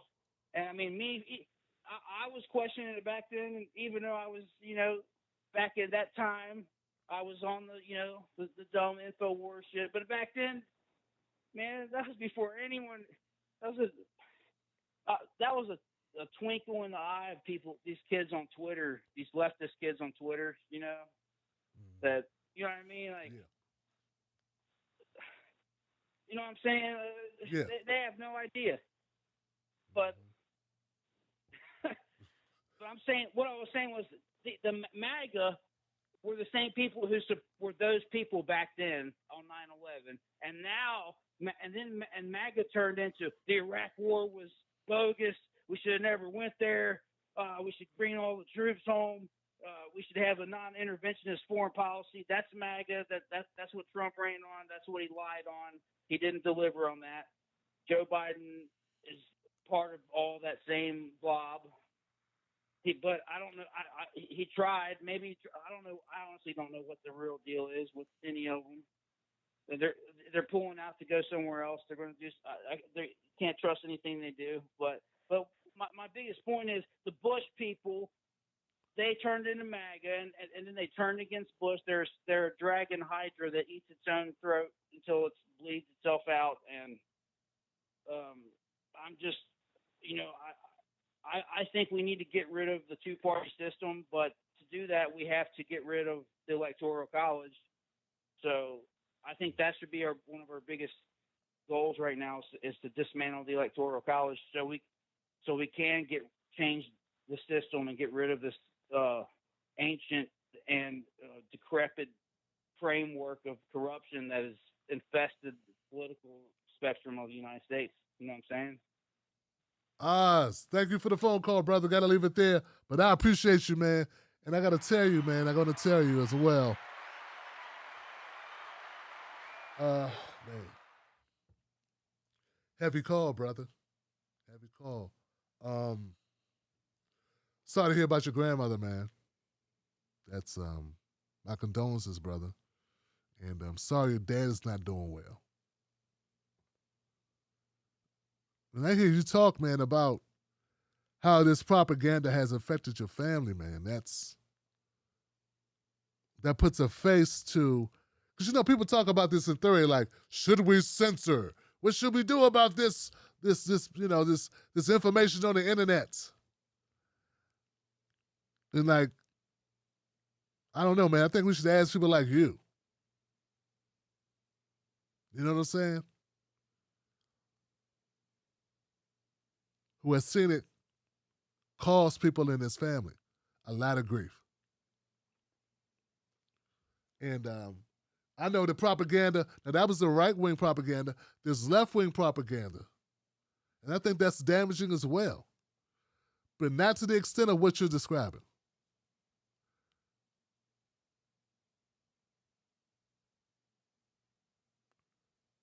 I'm going to keep it moving, guys. Thank you for the phone calls tonight. 719, you are live. What's your name? What's your comment? Hey, Tim Black. My name is Jonathan Masters out of Colorado. All right, Jonathan, what's up? I got a couple comments. First of all, electoral politics. I don't understand why people who don't even try, they don't research any of the candidates, they don't champion anybody, they don't run for politics, they don't follow the bills, they don't call any of the politicians up and, tell them that they're doing wrong or whatever. So basically, these people that complain about electoral politics are people that get into a car that doesn't have an engine and then wonder why the damn car don't go. So I don't understand that. Also, don't understand California liberals. California liberals about to lose their whole state to a Republican. So apparently I don't have to listen to TYT. I don't have to listen to Hassan Piker. I don't have to listen to Jimmy Dore. I don't have to listen to Sam Cedar. I don't have to listen to Hollywood. I mean, Hollywood's got all that power. Where's DiCaprio, Jolie, and Pitt? And Sam Cedar puts out all those Dave Rubin videos, and Dave Rubin is about to be part of the power apparatus that's going to take over the state. Nixon. Sorry, what? Nothing. That was funny. Go ahead. Oh, okay. Nixon. Nixon had said that whenever you have a Stop X movement, bet on X. So I think Mr. Larry Elder's tipped the scales. He's tipped the scales, and he's got the momentum on his side. And right now it looks like, it's Stop Larry Elder. That's what the whole California recall election looks like. And the biggest problem is, you have, I don't know if I listed everybody, Emma Vigilant, Joe Rogan. Where the hell is Joe Rogan? Oh, yeah, he said he liked Larry Elder or something, didn't he? So, and then Jimmy Kimmel and James Corden even kind of said something. But the big problem is going to come with the progressive voice, okay? So Newsom and the Democrats are saying just vote for Newsom, just vote no on the recall. Right, just vote no on the recall, and if if it happens to be yes on the recall, well, did you choose a backup? That would be like if we're all in an airplane and we all voted and we voted to throw the pilot out and we threw the pilot out the window, and they're going to put their guy, to fly the plane, and we're just like, just let them. We're not even going to pick our own guy. We're just going to let them, throw the guy out of the plane, and we're not even going to pick a replacement for ourselves. We're just like, just let the Republican terrorists, just let them take the plane over. They're telling people not to vote for the second question. The second question is, if he is recalled, who do you want to be the next governor? There's 46 other candidates. And you want to talk about all these YouTubers. Wouldn't it be easy as heck just to, just call, old Joel Ventresca up, or just call David Moore, the John Robert Drake, come on their shows and ask a couple of questions? It seemed like it'd be easy as hell to actually cover this race like the way you would think a democracy, a functioning republic would actually be run. it seemed like it'd be easy to, cover the race. Basically, is what I'm saying. It seemed like it'd be easy to actually cover the recall election properly, but instead we're all going to go along with Newsom. We're all going to go along with the Democratic machine, pretend there's not even a second question. We just threw the damn pilot out, and now we don't have anybody else, so I guess we'll just have to go with Larry Elder. And if anything, that pisses me off, too, because it makes me think that the damn Democrats of California would rather a Republican be in the top chair than a progressive. They would rather go ahead and give it to Larry Elder than to, possibly give it to some socialist or some Green Party guy, right? So, and then I guess I'll mention one thing about I felt the 9/11, it was scary right after 9/11. You weren't allowed to talk about the war. If you were against the war, you had to keep they were taking tractors and they were running over Dixie Chicks and CDs and whatnot. So I remember being against the war and not feeling very comfortable about really saying anything to anybody. But, California liberals, I feel like once Larry Elder takes California, I don't have to listen to any of these assholes ever again. I don't have to listen to Joe or Jimmy or TYT, and that's, Johnny Adora, that's Kasparian, that's Hassan Piker. That's a bunch of them. So I guess that's my. That's it, man. Hey, thank you, thank you, Jonathan Masters. Give it up for my caller, y'all. Give it up for my caller. Give it up for my caller. Wow. You know what? I hadn't even got that far. Yeah, if there's somebody else, no one has told me about anyone else. Like, I gotta admit, guys, I'm stretched. Like, my time is like, hey, maybe I should be looking into it. A little late now. You know what I'm saying? It's not like I can have any impact at this point. I mean, But that's kind of interesting, Jonathan. I haven't heard anyone talk about anybody else running. Okay. Candace, looks like you came back, sis. So let me see if I can get you back in here. Candace, you're live, 817. I'm back, bitch. But anyway, I'm calling to finish what I was saying about Texas. These fools, they've been cut off unemployment in June. They cut off all virtual learning. For junior high and high schoolers, they will not allow the parents to pick up the homework. They said the kid has to be in person to learn. Okay, and then it's just like a whole bunch of shit. I got a little clique together. We going around taking up signs, talking about get rid of Greg Abbott. It's a party of 12 right now. We trying to grow. So everybody in the DFW area, y'all come on, let's click up and let's do something about these people. Like, we cannot keep playing with them. Texas is not a Republican state. It's only ran by Republicans. Okay? And one last thing, cut the check. You know you win with it. You know how I feel about that. You know I got to support that now. Well, I supported the whole damn call, man. Kansas is fire. And I appreciate you calling up, Kansas. Thanks for dialing back in. Got to get my sisters to represent. You know what I'm saying? Come through. Holler at me. Let me know what's up. The door is open. All right, so let me back up. Let's see if I can get wow, man, I don't know what happened. People saying, oh, Tim Black, you need to not talk. Man, I got a full queue of great callers in line to talk. You keep it 100. Now, look, I will not end this show if I can help it. It's not up to me. But what I'm going to try to do is expedite the phone calls. I'm not going to talk a lot during the middle of them. Everybody get a couple of minutes. Make it 3 minutes or less, because you guys do not know how many calls I got in the queue right now. I'm going to try to get everybody in. Starting with 720. 720, you are live. What's your name? What's your comment? 720. What's going on, Johnson? It's Brandon, man, representing North Kakalaki, man. Brandon, what's up, B? What's going on? How you doing, brother? Okay. I just want to start this off, my brother, first with the white audience. I just want to ask them just to listen to what I got to say and think for yourself, how would you feel? Now imagine you being kidnapped from your homeland.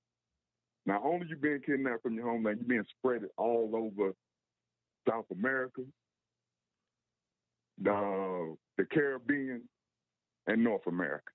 Okay. Now, what you're doing is working for what? Sugar, tobacco, cotton, cocoa, silver, gold. Now, with that being said, which any of those do a human being need to live? Nail one. Nail one.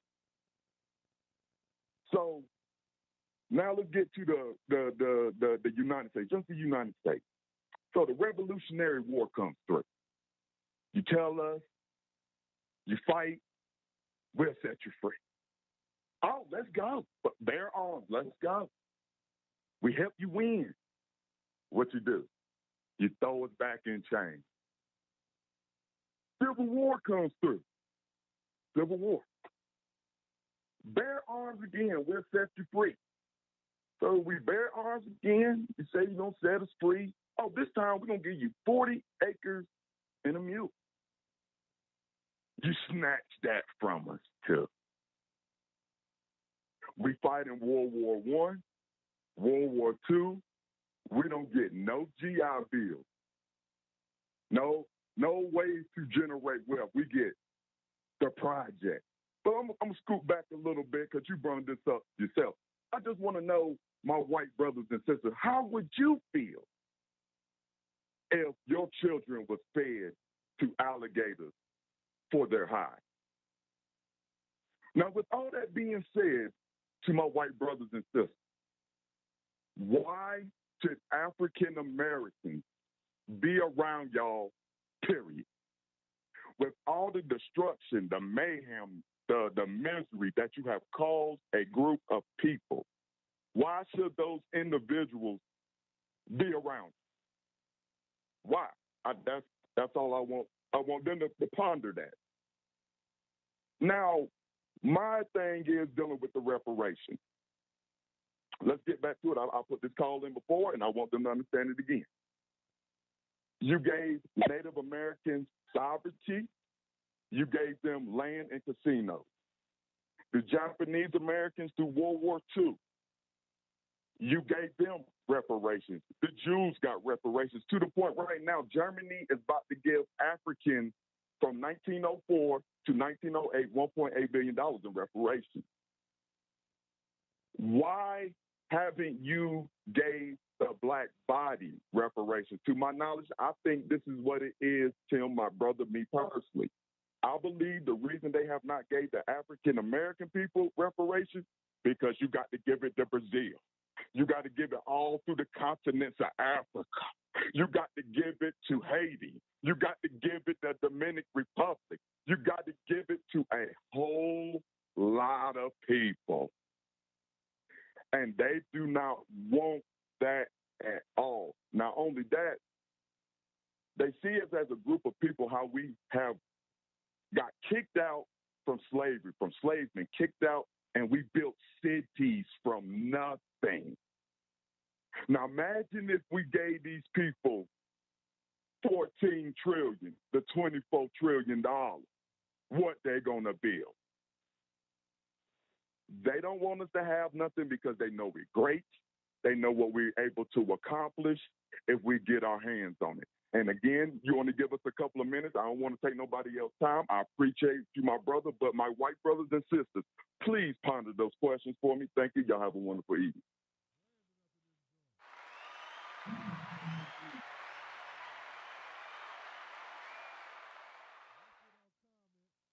Wow, Brandon in this joint. My bad, y'all. Left without comment. Amazing call, Brandon. Thank you for that. Let me keep it moving. 310, you're alive. What's your name? What's your comment?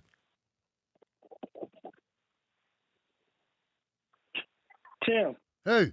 My brother. This is Smooth 80 out of Smooth, out of what's California, up, brother? Los Angeles. How you feeling? I'm good, family. What's going on? Hey, two of your callers already took my ammunition for the night that I wanted to unload on some folks. But that last brother, I've been thinking about that for years, man, and didn't know how to articulate it the way that he did, but it makes perfectly good sense. The only problem that I was thinking about is when you going outside the United States. I don't think that would apply. But hey, what do I know? I know that we ain't got a check yet, so they need to cut that motherfucker. That's what they need to do. But anyway, about this Larry Elders, and I'm going to get out of here. You know, one of your callers was talking about that they didn't have anybody to run in the Democratic Party. Well, that's been the set. Remember that the Democratic Party on all phases have bad messaging. They can't message worth a damn. That's why the Republicans are always able to pull shit over our face, man, because they don't know how to message. The problem is that they're saying, and I think you showed a video clip earlier tonight about the sheriff standing there and letting these kids go into the schools, right, with no mask, because as one of your other callers said, white folks get to do whatever the fuck they want to do. You know, they feel as though it's their right. It's not your right to cause havoc. It's not your right to put other people in danger that's trying to do their job. Now, if the shoe was on the other foot, do you think that would have went down? I don't think so. And the problem is, I'm saying it might be the problem, again, is about messaging with this vaccination. You don't know what's in the damn flu shot, but you take it. You don't know what's in the pneumonia shot, but you take it. So what is the problem with this? Is it because they put it out too fast? Is it because of the money that it's creating for all these pharmaceutical industries? I don't know. But I do know if you take that damn shot, you got an 85 to 90% chance of not dying from the virus. So if I got a 95% chance of dying, I wouldn't take it. This is what they're saying. But they telling you, you got a 95 to 85% chance of not dying. You want things to stay open in the United States? Take the damn shot. Because Biden already said, hey, everybody in the United States, this is mandatory, you take this damn shot. The next call he's going to make is martial law. They're going to come knock on your damn door and give you that shot. Because these businesses that people are complaining about that they don't want to be shut down, that's what's going to happen. Because people don't think about the big picture. You know, I'm not saying it's right or wrong. I just know we got a virus. Whatever it takes to get rid of that shit, I think we need to do. Tim, I give it back to you. Thank you so much for letting me kind of rant. I appreciate you, brother. And tell them again, cut the damn check. Cut the damn check. My brother Smooth up in this joint. LA, baby. LA in this joint.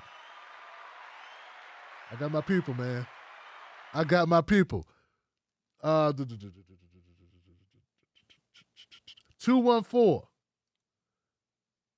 214, you're live. What's your name? What's your comment? Oh, hey, how you doing? I'm good, family.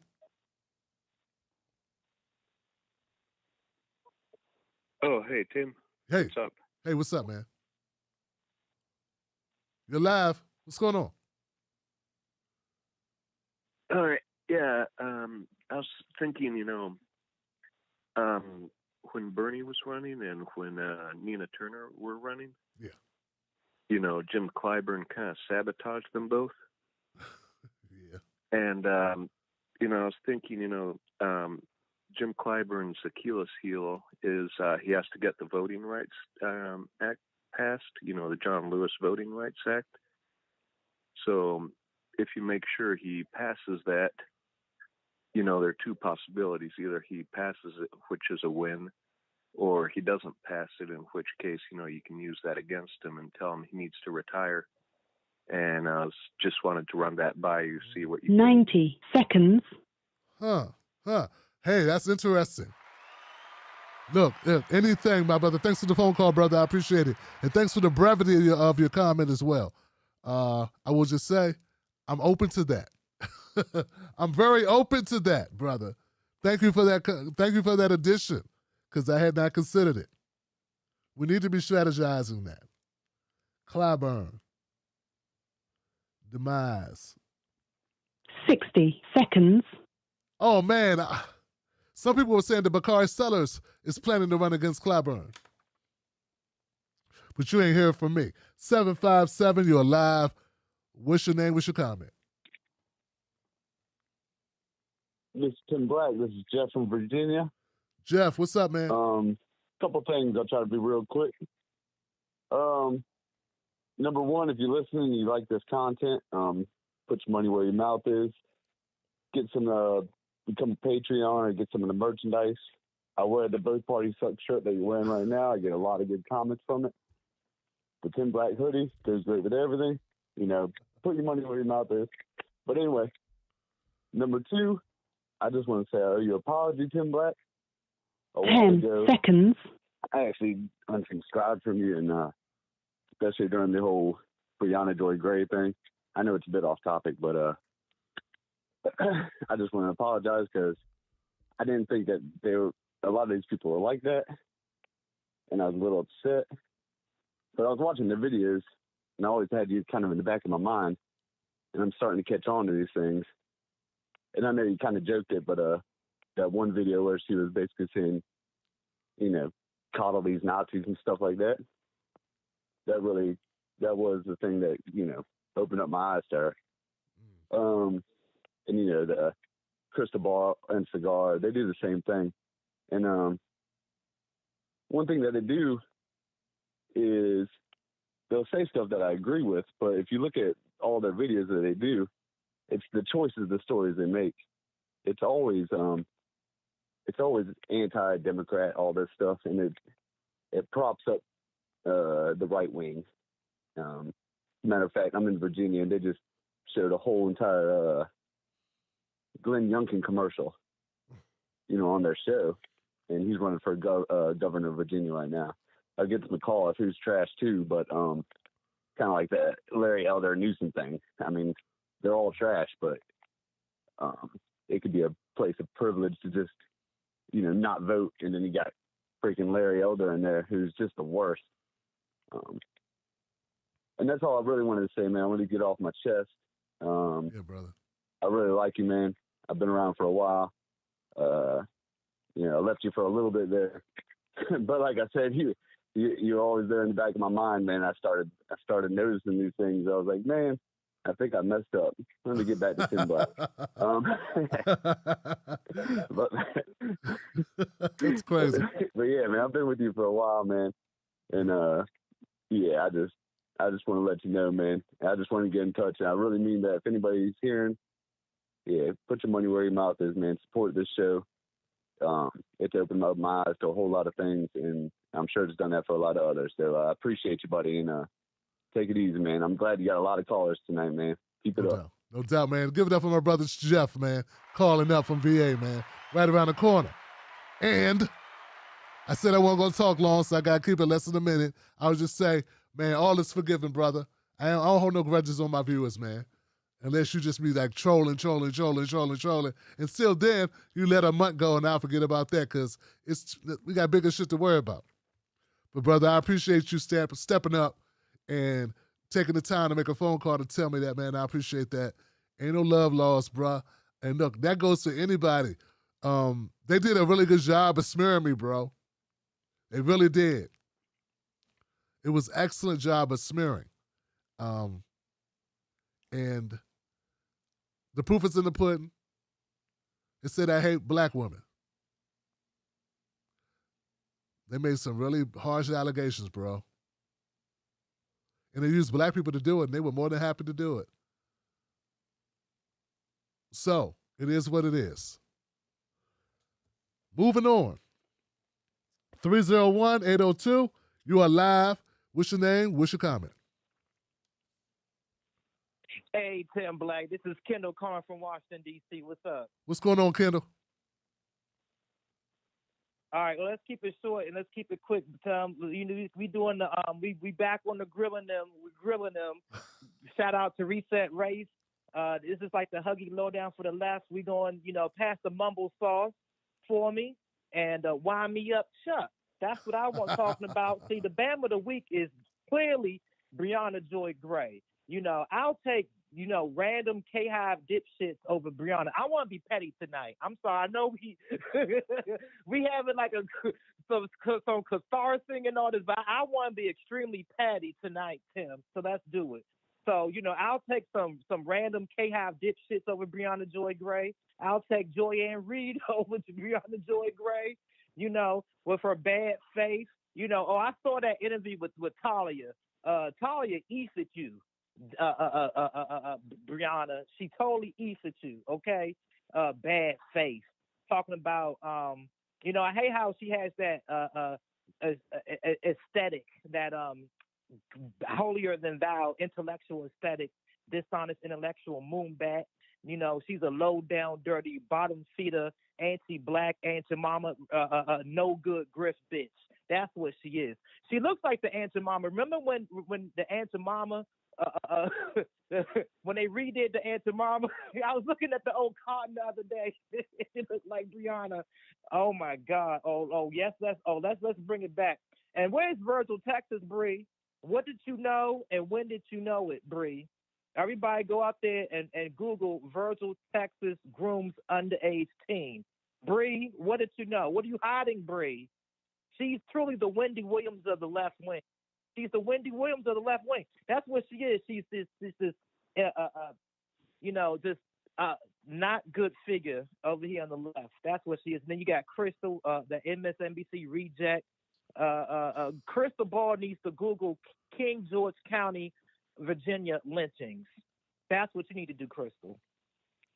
Kyle, you're a coward. And I saw your unpopular takes. You didn't do one, or where's the unpopular take? The reparations. What was the reparation support, Kyle? What was that at? I also think all these critics on the left, they need to run for office since they know so damn much.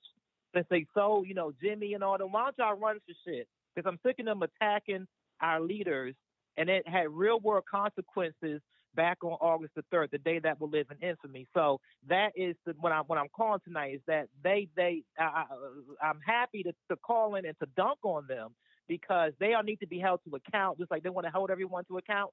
They need to be held to account, and they are a cancer to our movement. We need to cut the check. Hello, somebody. My brother, give it up for Kendall. I got to leave it there, Kendall, man. Much love to you, brother. Much love to you, man. We're under the microscope tonight, just to the sheer volume, man. I got to keep it moving, Kendall, but we love you. Got nothing but love for you over here. And, strong words. I didn't say it.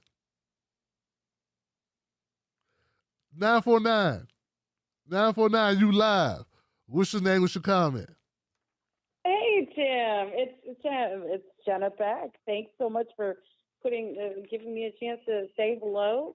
Yes. You were one of my earliest political follows when I got into politics in 2016, and thank you so much also for being an earlier contributor to Undercover Magazine.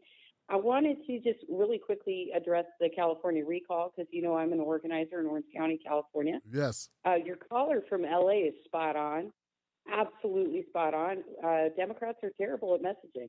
This has been one of my complaints for years now. They don't listen to me, but I do try and get heard and listen to. But we've had the GOP coming after us like this with recalls many, many, many times. And so they try different strategies all the time, and that's what they're trying this time around. They're trying to be like, hey, we're not going to support somebody on the second question, because if we do, then it's like encouraging people to vote yes on the first question. So that's been a point of contentiousness and nervousness for a lot of California residents. I will throw out there that my attorney is running on the second question. His name is Daniel Watts, and he's a freedom of speech attorney. So if you are uncomfortable and you would like to vote somewhat progressively, you can vote for Daniel. But quite frankly, it's the same sort of stuff that we were dealing with the Gray Davis recall. It is a clown car show. And so the best thing we can do is just vote this down and don't let the GOP take over. But Tim, you were absolutely awesome.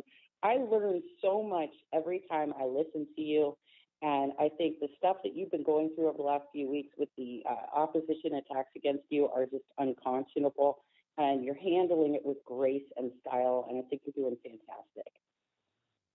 Wow, sister, I appreciate the phone call. Thank you for informing us as well about Daniel on that ticket, because people want to know. You heard people calling up asking or bringing up the issue. And of course, I want to thank you for, acknowledging my situation that I've been going through here. And I'm trying, as time goes on, we're going to move further and further away from it. But it's also good to learn what people go through. Now I know what Nina Turner went through. How could I really know it and really appreciate how cruddy politics is until you experience a real smear campaign? And wow, folks, it is a mother. It is, luckily, I got a solid foundation. I got great Patreon supporters, great Wolfpack members, great Team Black, Mrs. Black, my children, they all know who I am. My family knows who I am. So they all heard about it. They all heard this stuff. These horrible things that were said, and I appreciate y'all, everyone who had my back. Still moving. 920, you are live. What's your name? What's your comment?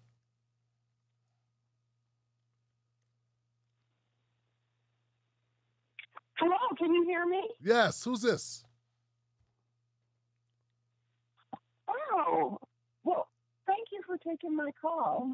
My name is Angela, and I would like to talk about something that has not been addressed in the media because people are just afraid to talk about it.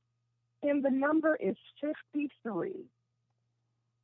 53% of white females voted for Trump. Now, if you connect that number to the Texas abortion ban, it isn't all women who are responsible for why women's reproductive rights are on the line. It's because of 53% of white females.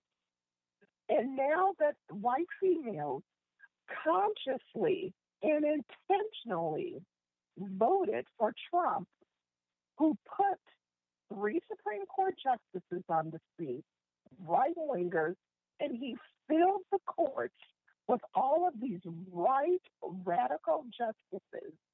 They expect women of color to come and bail them out. Well, I'm going to say something as a woman of color. I'm tired of bailing out the crap of white females. This is their mess. As a woman of color, over the years, we have nursed their children. We have cleaned their houses, such as my great-grandmother. We have done all of the stuff to look after and have the back of white women. And white women are not looking out for us. And so here's what I'm going to do, and here's what I'm telling all of my white allies. This is not my problem. I did the right thing, and I voted for the right president. It is your sisters who you need to have that heart-to-heart conversation with and tell them, we have to protect our reproductive rights, and you're going to have to vote for the damn Democrat and hold your nose and do it, or your daughters and your granddaughters will not have the rights that you enjoyed for well over 50 years. And the mainstream media, they are not covering this at all. So all I can say is, for those of you out there, 53 is what we should be talking about. 53% of white females who turned our backs and denied all women in the United States their reproductive rights. And so that's all I've got. And I know what I said is very controversial, but damn it, the truth just has to be said sometimes. Thanks, Tim, and I love your show. Thank you, Angela, my caller. Wow. Yeah. Now, Angela, it's okay. But I've said that before. I'm glad you said it again. I said it before. I ain't said it recently, but you're right to bring it up now as we're looking at what's happening with abortion rights and to remind people in a not so gentle way of why we're here. Should not be surprised. Now, I am of the opinion, though, Angela, that Democrats fail to give people something to vote for. Okay? That's a problem. Gotta give people something to vote for, not just vote against. Get what I'm saying? And I get your point. I get that point. And that's my other point to that. If it wasn't for white women and white men, there'd never be another Republican elected. That's what they vote for. Republicans, by and large. I wonder how many white women voted for Trump this time. I don't know. There were white women willing not to get the right to vote if it meant black women would get the right to vote as well.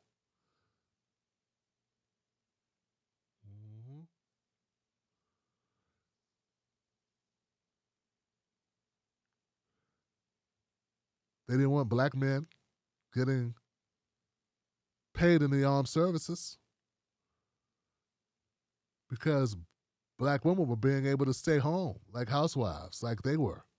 And they felt that wasn't their, black women should not have that privilege. That's why a lot of black women started working as domestics for white women because they had to. They passed ordinances and policy at the state level to force black women to work outside the home during World War II. Was it World War II or World War I? Maybe World War I. I'm going to keep it moving on to the next call. Thank you, Angela, for the call. 252. You are live. What's your name? What's your comment? Hey, Tim. This is Kara from Fayetteville, North Carolina. Kara, what's on your mind, sis? I wanted to respond to some of the comments, and I wanted to talk about, how this COVID scare is going in my local community. Since school has started, I've got 7 phone calls about COVID exposure in reference to my child, and they still have not shut the schools here. And from what I have been told when I called the Board of Education, they refuse to. And unfortunately, my child just so happens to be a child that has an IEP, so they won't let her go virtual. So I have to constantly send my child to school because if I don't, I face imprisonment. I think that at some point we have to talk about the original reason why we didn't send children to school to begin with. It was because we did not want them to expose everyone to the virus. And I feel like if your area is one of those areas, like my area is, that is literally on the news for all the clusters that are popping up, why are we even still in a position to send our children to school? Like, this is the next generation, and they're now dying at a higher rate than they were from the original virus. Why would you continue to put their lives in danger? And not just their lives, the lives of every other American, because, family units, that's how it goes, I also want to talk about how, race plays into it, on the media. Right, lately, there's been a lot of violence being portrayed, and it's like, I think one of your other callers really hit it on the head when they talk about violence and how the media plays a role in it, and how they completely put the messaging out there that black people are just overtly violent. And I just want to placate some facts against that narrative. And I want people of all colors to understand that black people are not more violent than any other race within this country. Literally, there have been studies done about how media organizations will pick specific cases against black people when there has been a number of cases of the same exact crime committed by other races, and they deliberately choose the black case to placate and put on the news, broadcast their name, highlight the crime that they've committed. There have even been instances where other people have committed even worse crimes, and they choose to deliberately not place them on the news because they didn't feel like it was going to get the views. So if we're going to really evaluate how we placate and use the news as a source to judge people, we have to understand that it is a profit motive involved, and they're going to always lead with what they feel like is going to get the most views and not what's truly happening in these streets. I feel like they use that as an excuse to openly kill unarmed black people, and I really don't understand why people use this as a narrative to almost subjugate black people in America, and we continue to allow this. Overall, I definitely feel like, even in instances when we're dealing with black immigrants, they're portraying to the entire world that we are this violent race of people, when if you look at the statistics, we commit crime at a lesser crime than our white counterparts. It's really ridiculous, and I'm really tired of that narrative and how that's used to deny black people rights in this country, deny black people reparations. We're looked at as less than. If they can continue to paint us as violent and unworthy, why would anybody get behind our arguments for reparations because of the crimes that have been committed rightfully against us by this American government? And I feel like until we start to break down that narrative, it's not going to change. We're not going to even be able to get black people within our own consensus of the black community in America to get on board, because a lot of them do not agree because they do not see us as worthy. And I feel like that's the narrative that we need to start to break down. And I feel like that's one that we definitely have to challenge, because in my opinion, growing up as a poor black American, we were some of the most giving and most community-based people that you would ever meet. We try to help each other, and we try to help others at our own expense. And I feel like that's something in our community that we definitely need to work on, because we need to focus on our issues, because our community is dwindling. Our percentages go down yearly. And I feel like if we're not going to take a stand actively for our own rights, we're going to wither away to the point where they're not going to even be in a position where they have to give us reparations, because it's going to be such a minute number of us.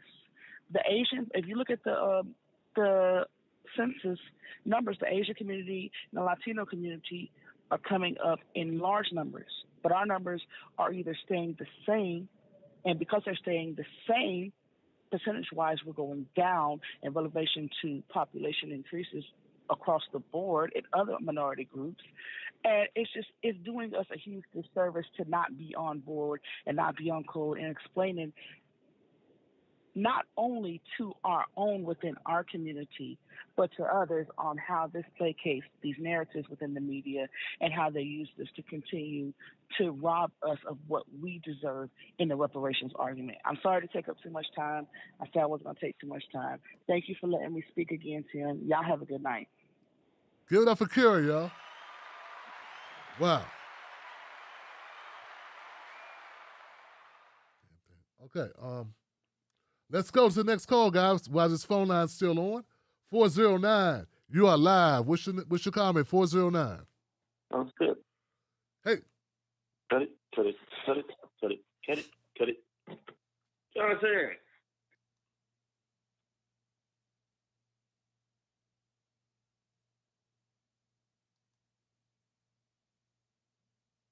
Yellow. Yeah, who's this? And yellow. Who is this? Oh, they got me all fucked up. Snelly? Who is this? Yo. Oh, well, shit, man. Gator Man. Dude, what's happening, baby? What's going on, Gator Man? What's going on? Talk to me, brother. What's on your mind?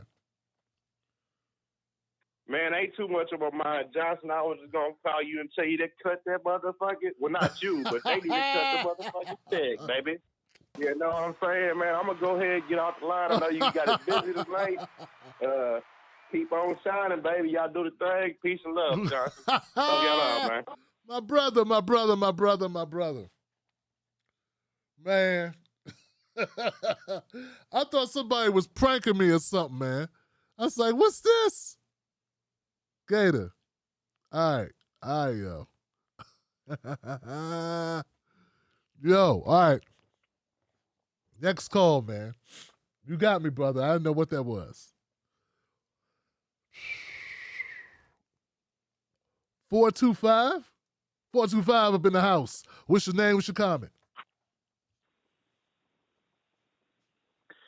Hey, Tim, this is Brooke out of Seattle. What's up, Brooke? Oh, not much, man. Yeah, I was just calling. Whenever I call, it's like I kind of forget what I wanted to say, but this had to do with just, like the 20th anniversary of 9/11.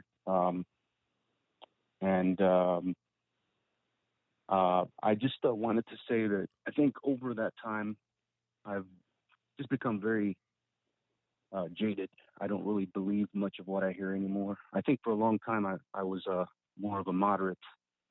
And then I think since, 2016 or so, I became a little bit more on the left on a lot of issues. I listened to you and sort of like the Bernie sphere. But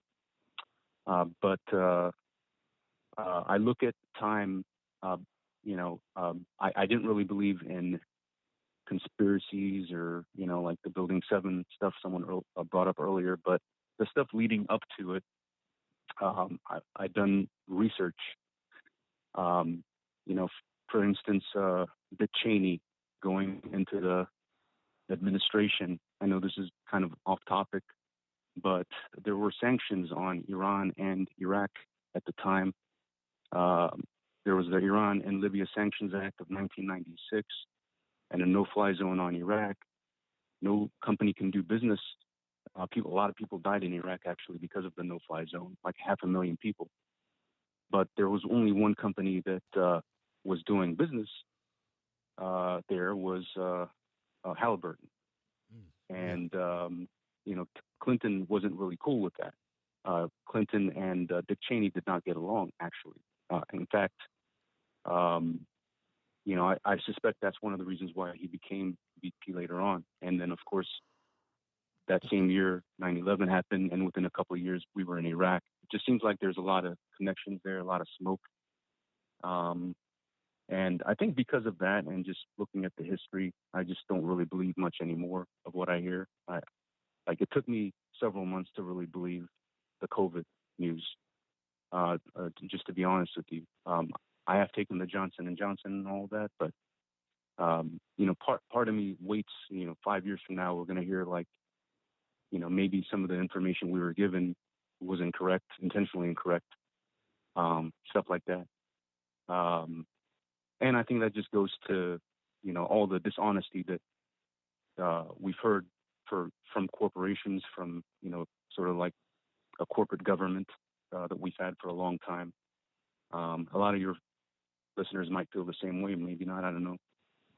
But yeah, I just don't really believe of much of what I hear anymore. I feel like, we've had like a coup in Haiti, we've had a coup in Guinea, we've had some stuff going on in East Africa that I think our government's probably involved in, doing all kinds of nonsense.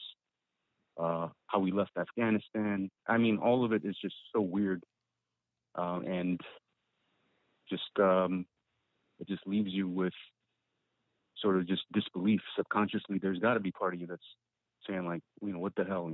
What can you really believe?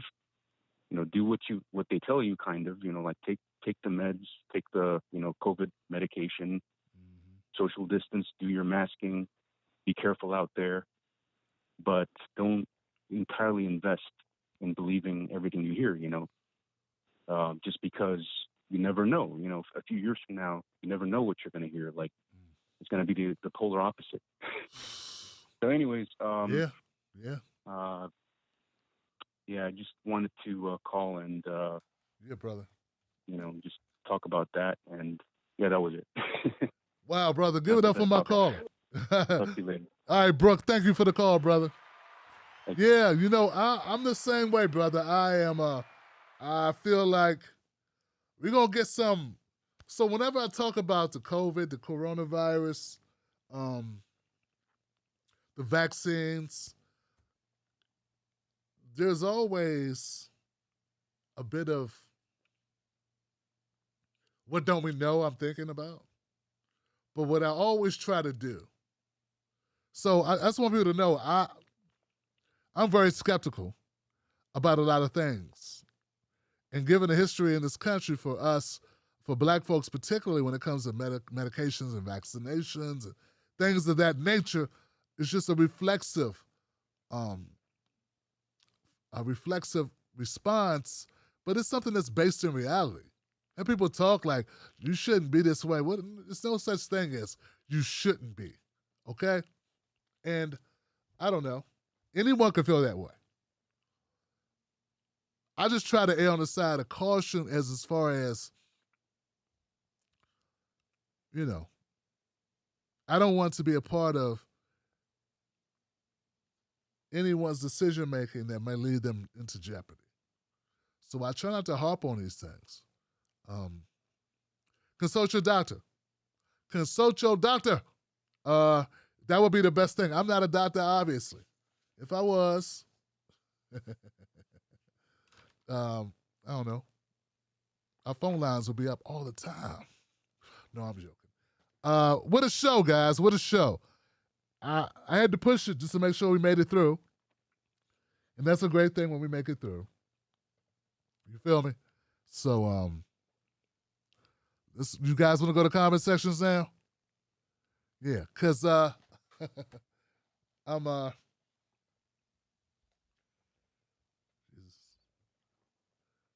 don't want to lose that. That's my headphones. Okay. So I'm going to give it up to all the callers tonight who called into the show, made themselves a part of the show. Yes, that's what it is.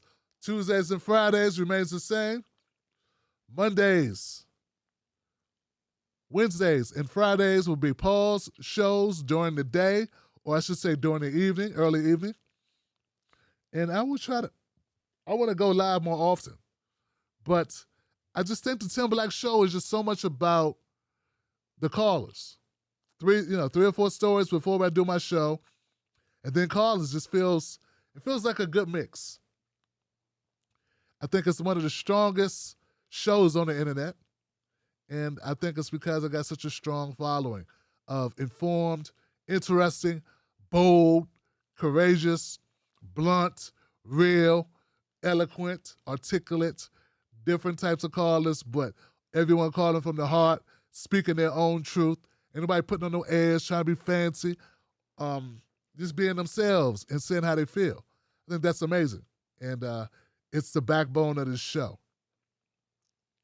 And frankly, the backbone of TBTV to a large extent.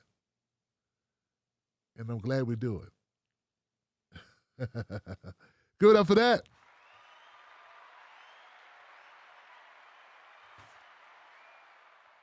Yes. Give it up for that. So now let's check out the comment section over here. I got some folks hanging in there with us. Who we got? We got Bose Einstein. Larry says, give reparations to slave owners, kids. The FBA invasion is underway. Peace to you, Tim Black. You know it. You feel what I'm saying, right? Sheldon Hughes up in the house. Sheldon. What's up, baby? John's in the house. If you want me to feel safe about vaccines, remove big pharma protections from lawsuits against people who suffer severe or fatal side effects. Bruh.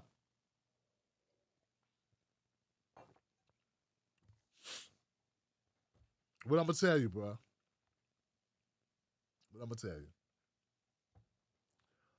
Bo says U.S. COVID deaths reaching Civil War deaths, 750,000. There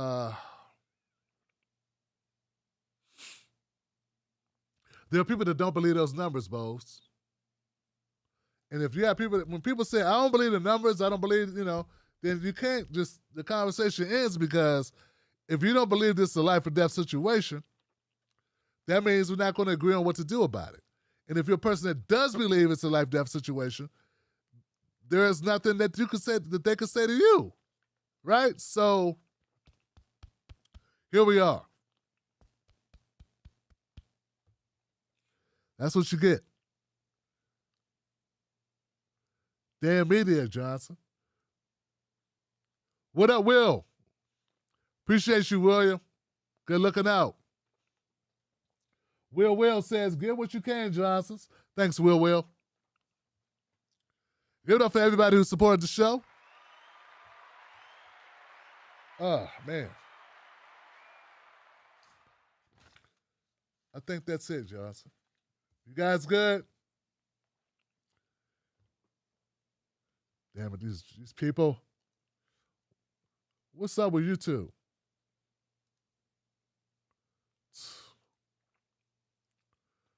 They said, oh, we got to limit monetization on this. We don't like what Tim Black's talking about.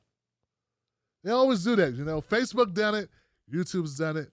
Like I say, the show is active because we got active people supporting it. Supporters of the show. And that's what keeps us going.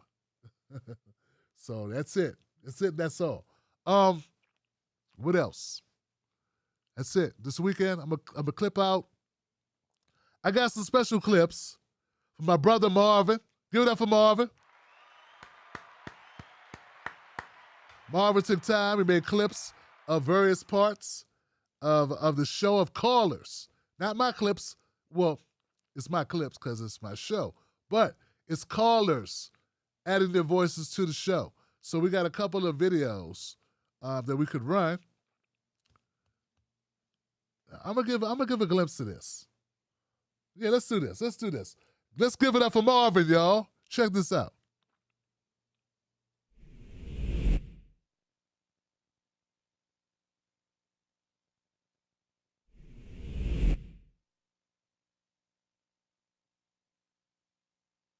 (951) You're live. What's your name? What's your comment? Hey, man, I'm about to ruin the chain of good calls, so I'll do my best, but yeah. So I'm Alvalino Gracias from California, and I'm about to be a little narcissistic because, well, that's how the story goes, but I wanted to talk a bit about it. So I ended up critiquing an interview on another podcast and got some, slavery was popular. Arguments that reparations is not popular, people won't agree, etc. The usual cases. And I think the left has an issue with populism. It's a benefit, but you don't do things that are popular only, right? Slavery was popular. Putting Japanese Americans in internment camps was popular. It's not right, so you work on it. And at the same time, I hear some Marxists who want to dismantle capitalism and fight for that, even though capitalism right now is relatively popular, and Marxism, socialism isn't. Now, the policies are pretty popular. There's no doubt about that, but that's another story right now, right? So I just see the hypocrisy there, and even though hypocrisy is overrated, it's like at the same time, there's no need to shit on reparations and add obstacles of reaching that. Like, reparations is really not that complicated, but people made these 10-sentence paragraphs just shitting on 20 different points, and it's like, dude, it's not that complicated, man. Like, we got to pay for our past mistakes, and there's just no reaching any sort of equity until you actually pay for the past. And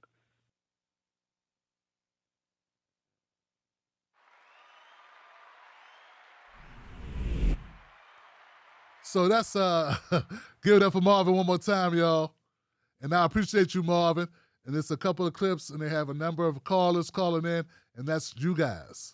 That's the Tim Black Wolfpack doing what they do best, speaking truth to power. And thank you so much for supporting that. So I'm going to put that out this weekend, let people know what's going on with the show. I would say happy 9/11, but I don't think that's appropriate. Anyone who lost someone on that day, my deepest, and I'm speaking for the entire Wolfpack, our deepest condolences to you and your family. But don't be bamboozled. Helps no one. All right, guys. Ball game.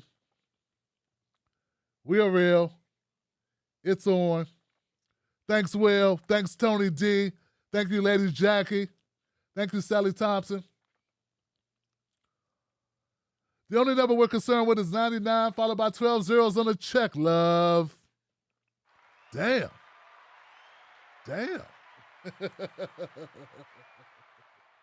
Okay. Well, it's been, I want to give a special shout out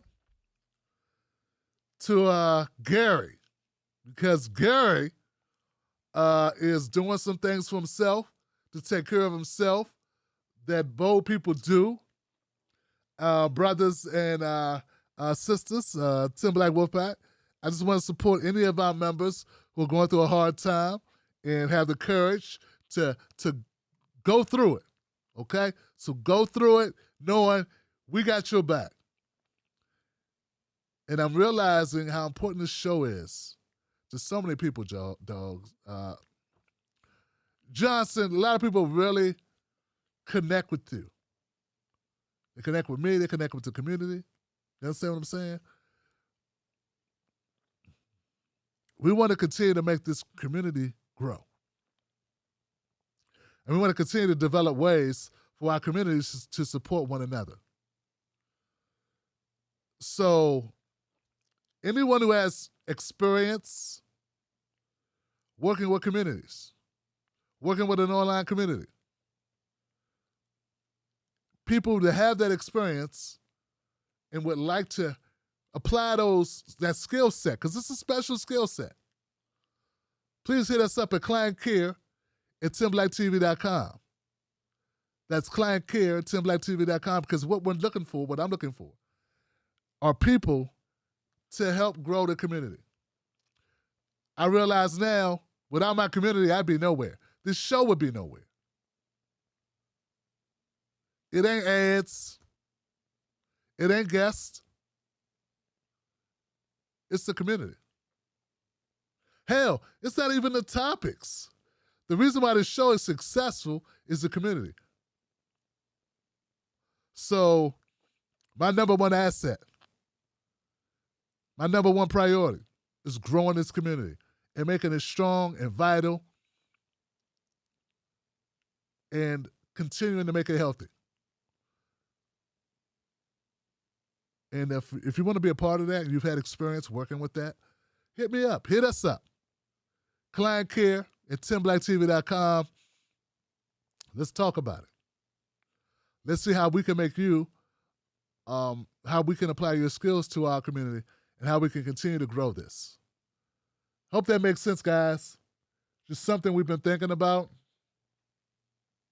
What'd you say, Tony? So Tony said something. Tony said, hey, Tim, we need to end the racial segregation wage gap. Well, yeah. My bad, Tony. I just ran through the names real quick. Don't go, Johnson. We need you. Will. Yo. Shit, I need you. We need each other. How about that? How about that, Will? And thank you, Will, for supporting the show, man.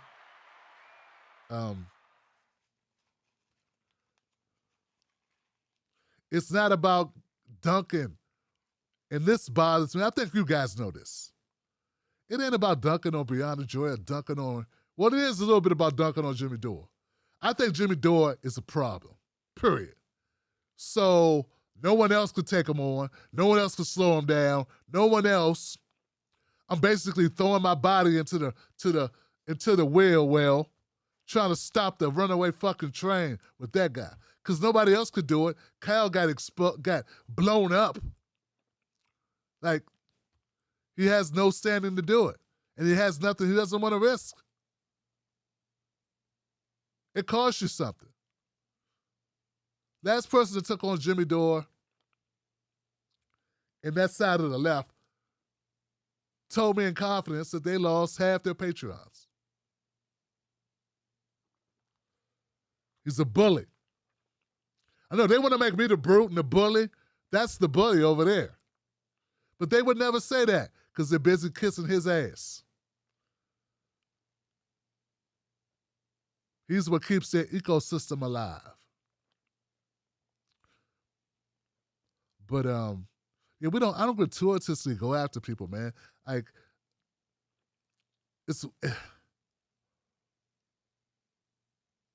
I call out shit I see. That's it. Do the same thing with Larry Elder. Do the same thing next week with whatever's going on. Okay, that's what we do. So I take it personal when it's directed at my people. I take it personal when people are undermining black politics, a black agenda, and reparations, because we need it that badly. And look, guys, if black people were good, everything was fine, I wouldn't be harping on people not covering it. I wouldn't harp on people not pushing for it. Why would I harp on it if everything was good? They do a lot of this word salad speaking people, and people forget. The ticket is they say something that you agree with, then they say some bullshit, and then they end with something you agree with, and you forget what they said in the middle, totally contradicted both things that they ended and began with. But the people that they're looking to pay them understand what they were saying.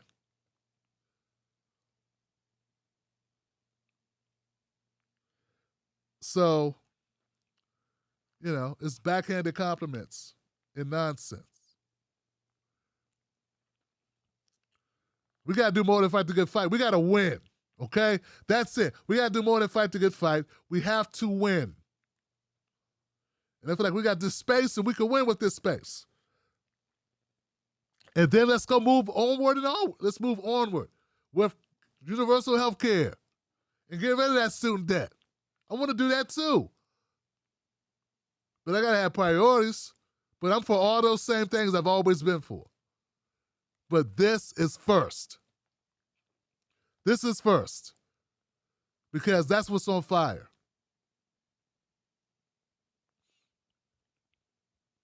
Individually speaking, if your life is on the line and if someone you love can't pay their bills, I get that too. I so get that. So I understand that. But it seems like everybody on the left, they just want the easy way out, guys. They just want to chase a dollar bill, y'all. All right. I wonder which story is going to do well. Any of these stories we covered, do you think people are going to enjoy them or going to learn something? I don't know.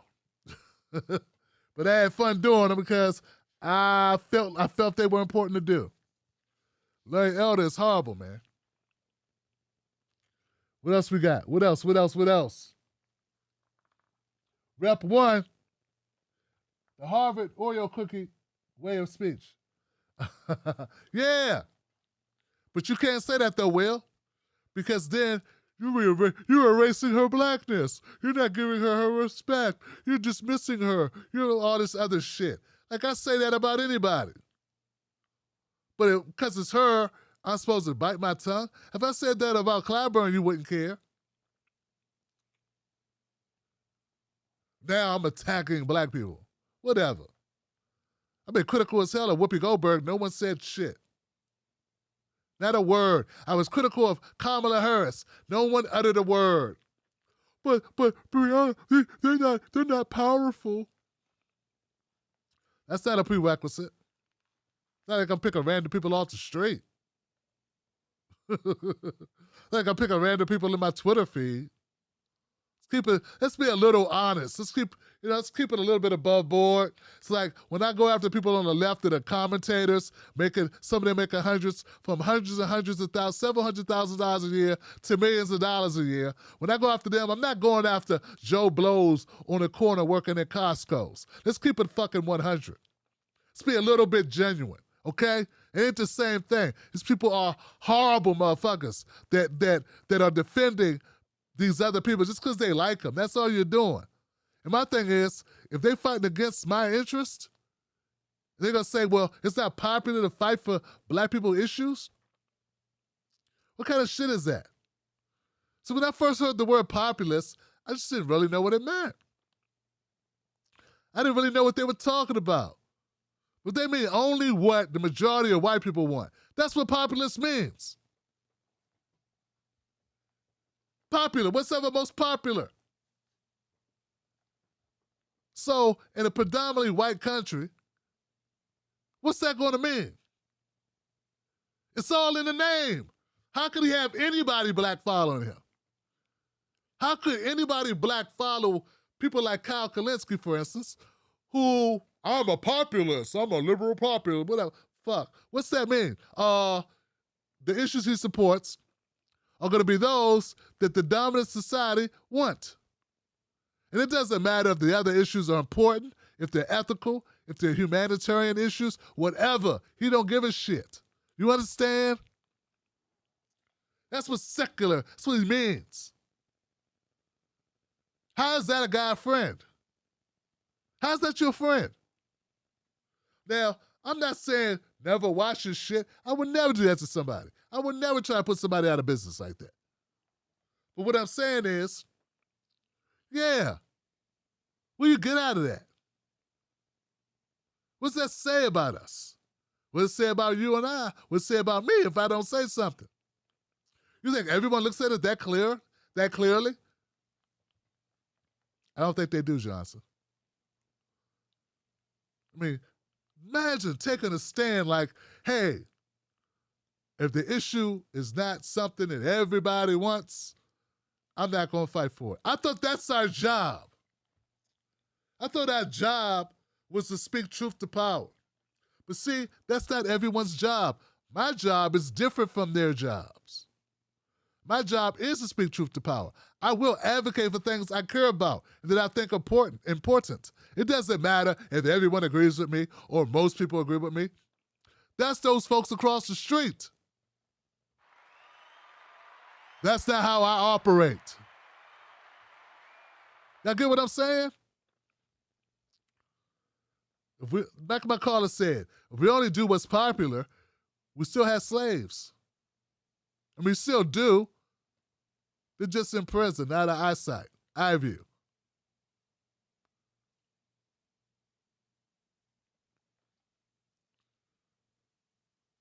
Get what I'm saying? So anyway,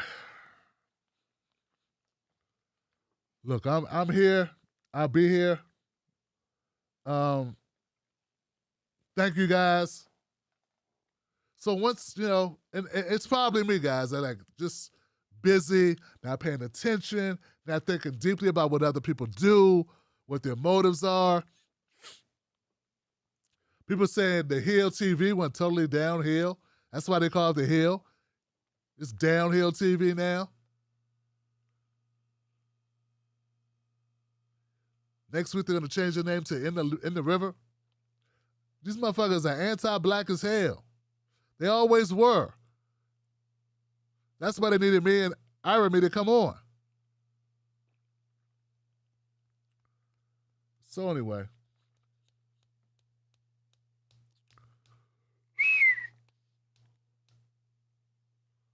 We got a lot of sellouts.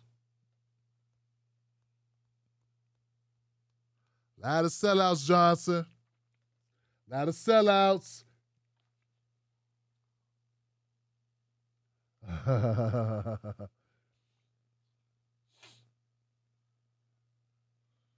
Yep. Facebook, what's going on, guys? What's up, Facebook? YouTube, Facebook? Brian Simmons. Did they stop me? Okay, at least I got a couple people over here. Oh.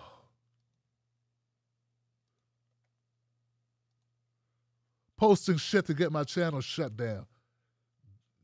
Propaganda about COVID. What an asshole. Wish I would have saw her. I should have kept it up just enough to block her ass off my Facebook page. Goodness gracious, man.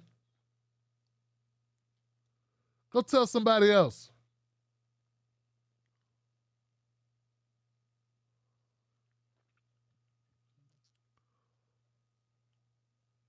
Cut the damn check. All right, guys, I'm done. I'm rambling.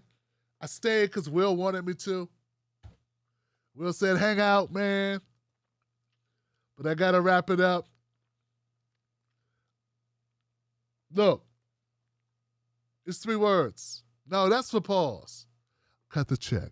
Okay? I say that on the other show, pause show. But thank you so much, guys, for being here. It's a wrap. Please go to the channel, support the show. Go to jointimblack.com. Go to jointimblack.com. Become a member, starting at only $5 a month. Not a day, a month. We're worth it. You'll get your money's worth. And thanks, Will. And what else? I got a lot of content coming over the weekend, so peep in, check in. Remember, we'll be back. Pause show on Monday. Tuesday, phone calls. Wednesday, pause show. No Thursday. Friday, pause show and phone calls. Boom, boom, boom, boom, boom, boom, boom, boom, boom, boom, boom, boom, boom, boom. Okay. All right. That makes sense? All right. I'll let you know if anything changes. That's the way it looks. Thank you, Mrs. Black. I love you. I'll see you soon. Wolfpack.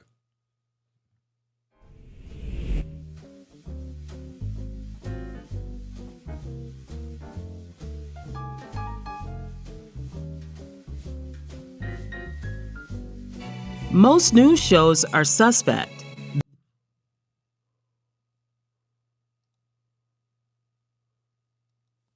Most news shows are suspect. They don't focus on black issues. Damn it. What's going on with this damn thing? Help your life. How does that help your family? How does that help the culture? They don't. The Tim Black Show is different. Tim Black gives you news for people who can't stand the news. Real, authentic, researched, entertaining, on point. Don't let nobody take your cornbread. Visit www.timblacktv.com today. Get black breaking news, politics, culture from someone you can trust. TimBlackTV.com. Join us today.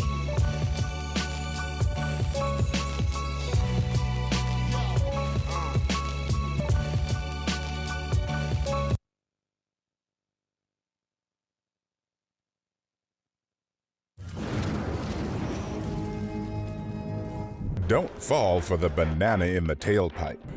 Don't be fooled by corporate media talking heads misleading the people. Get your news and information from an entity that keeps it real. Tim Black. Tim Black is the host of The Tim Black Show. Independent news that leaves you informed, inspired, and sometimes entertained, but always in the know. Go to TimBlackTV.com and sign up today. The Tim Black Show is news for people who can't stand the news. See you there.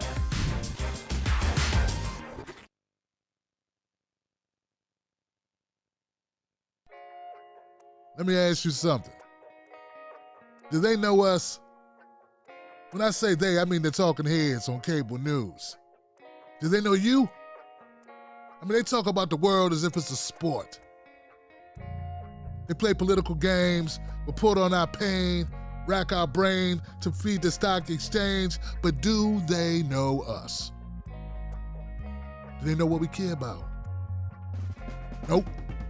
They're too far away. They can't see us. They can't feel us.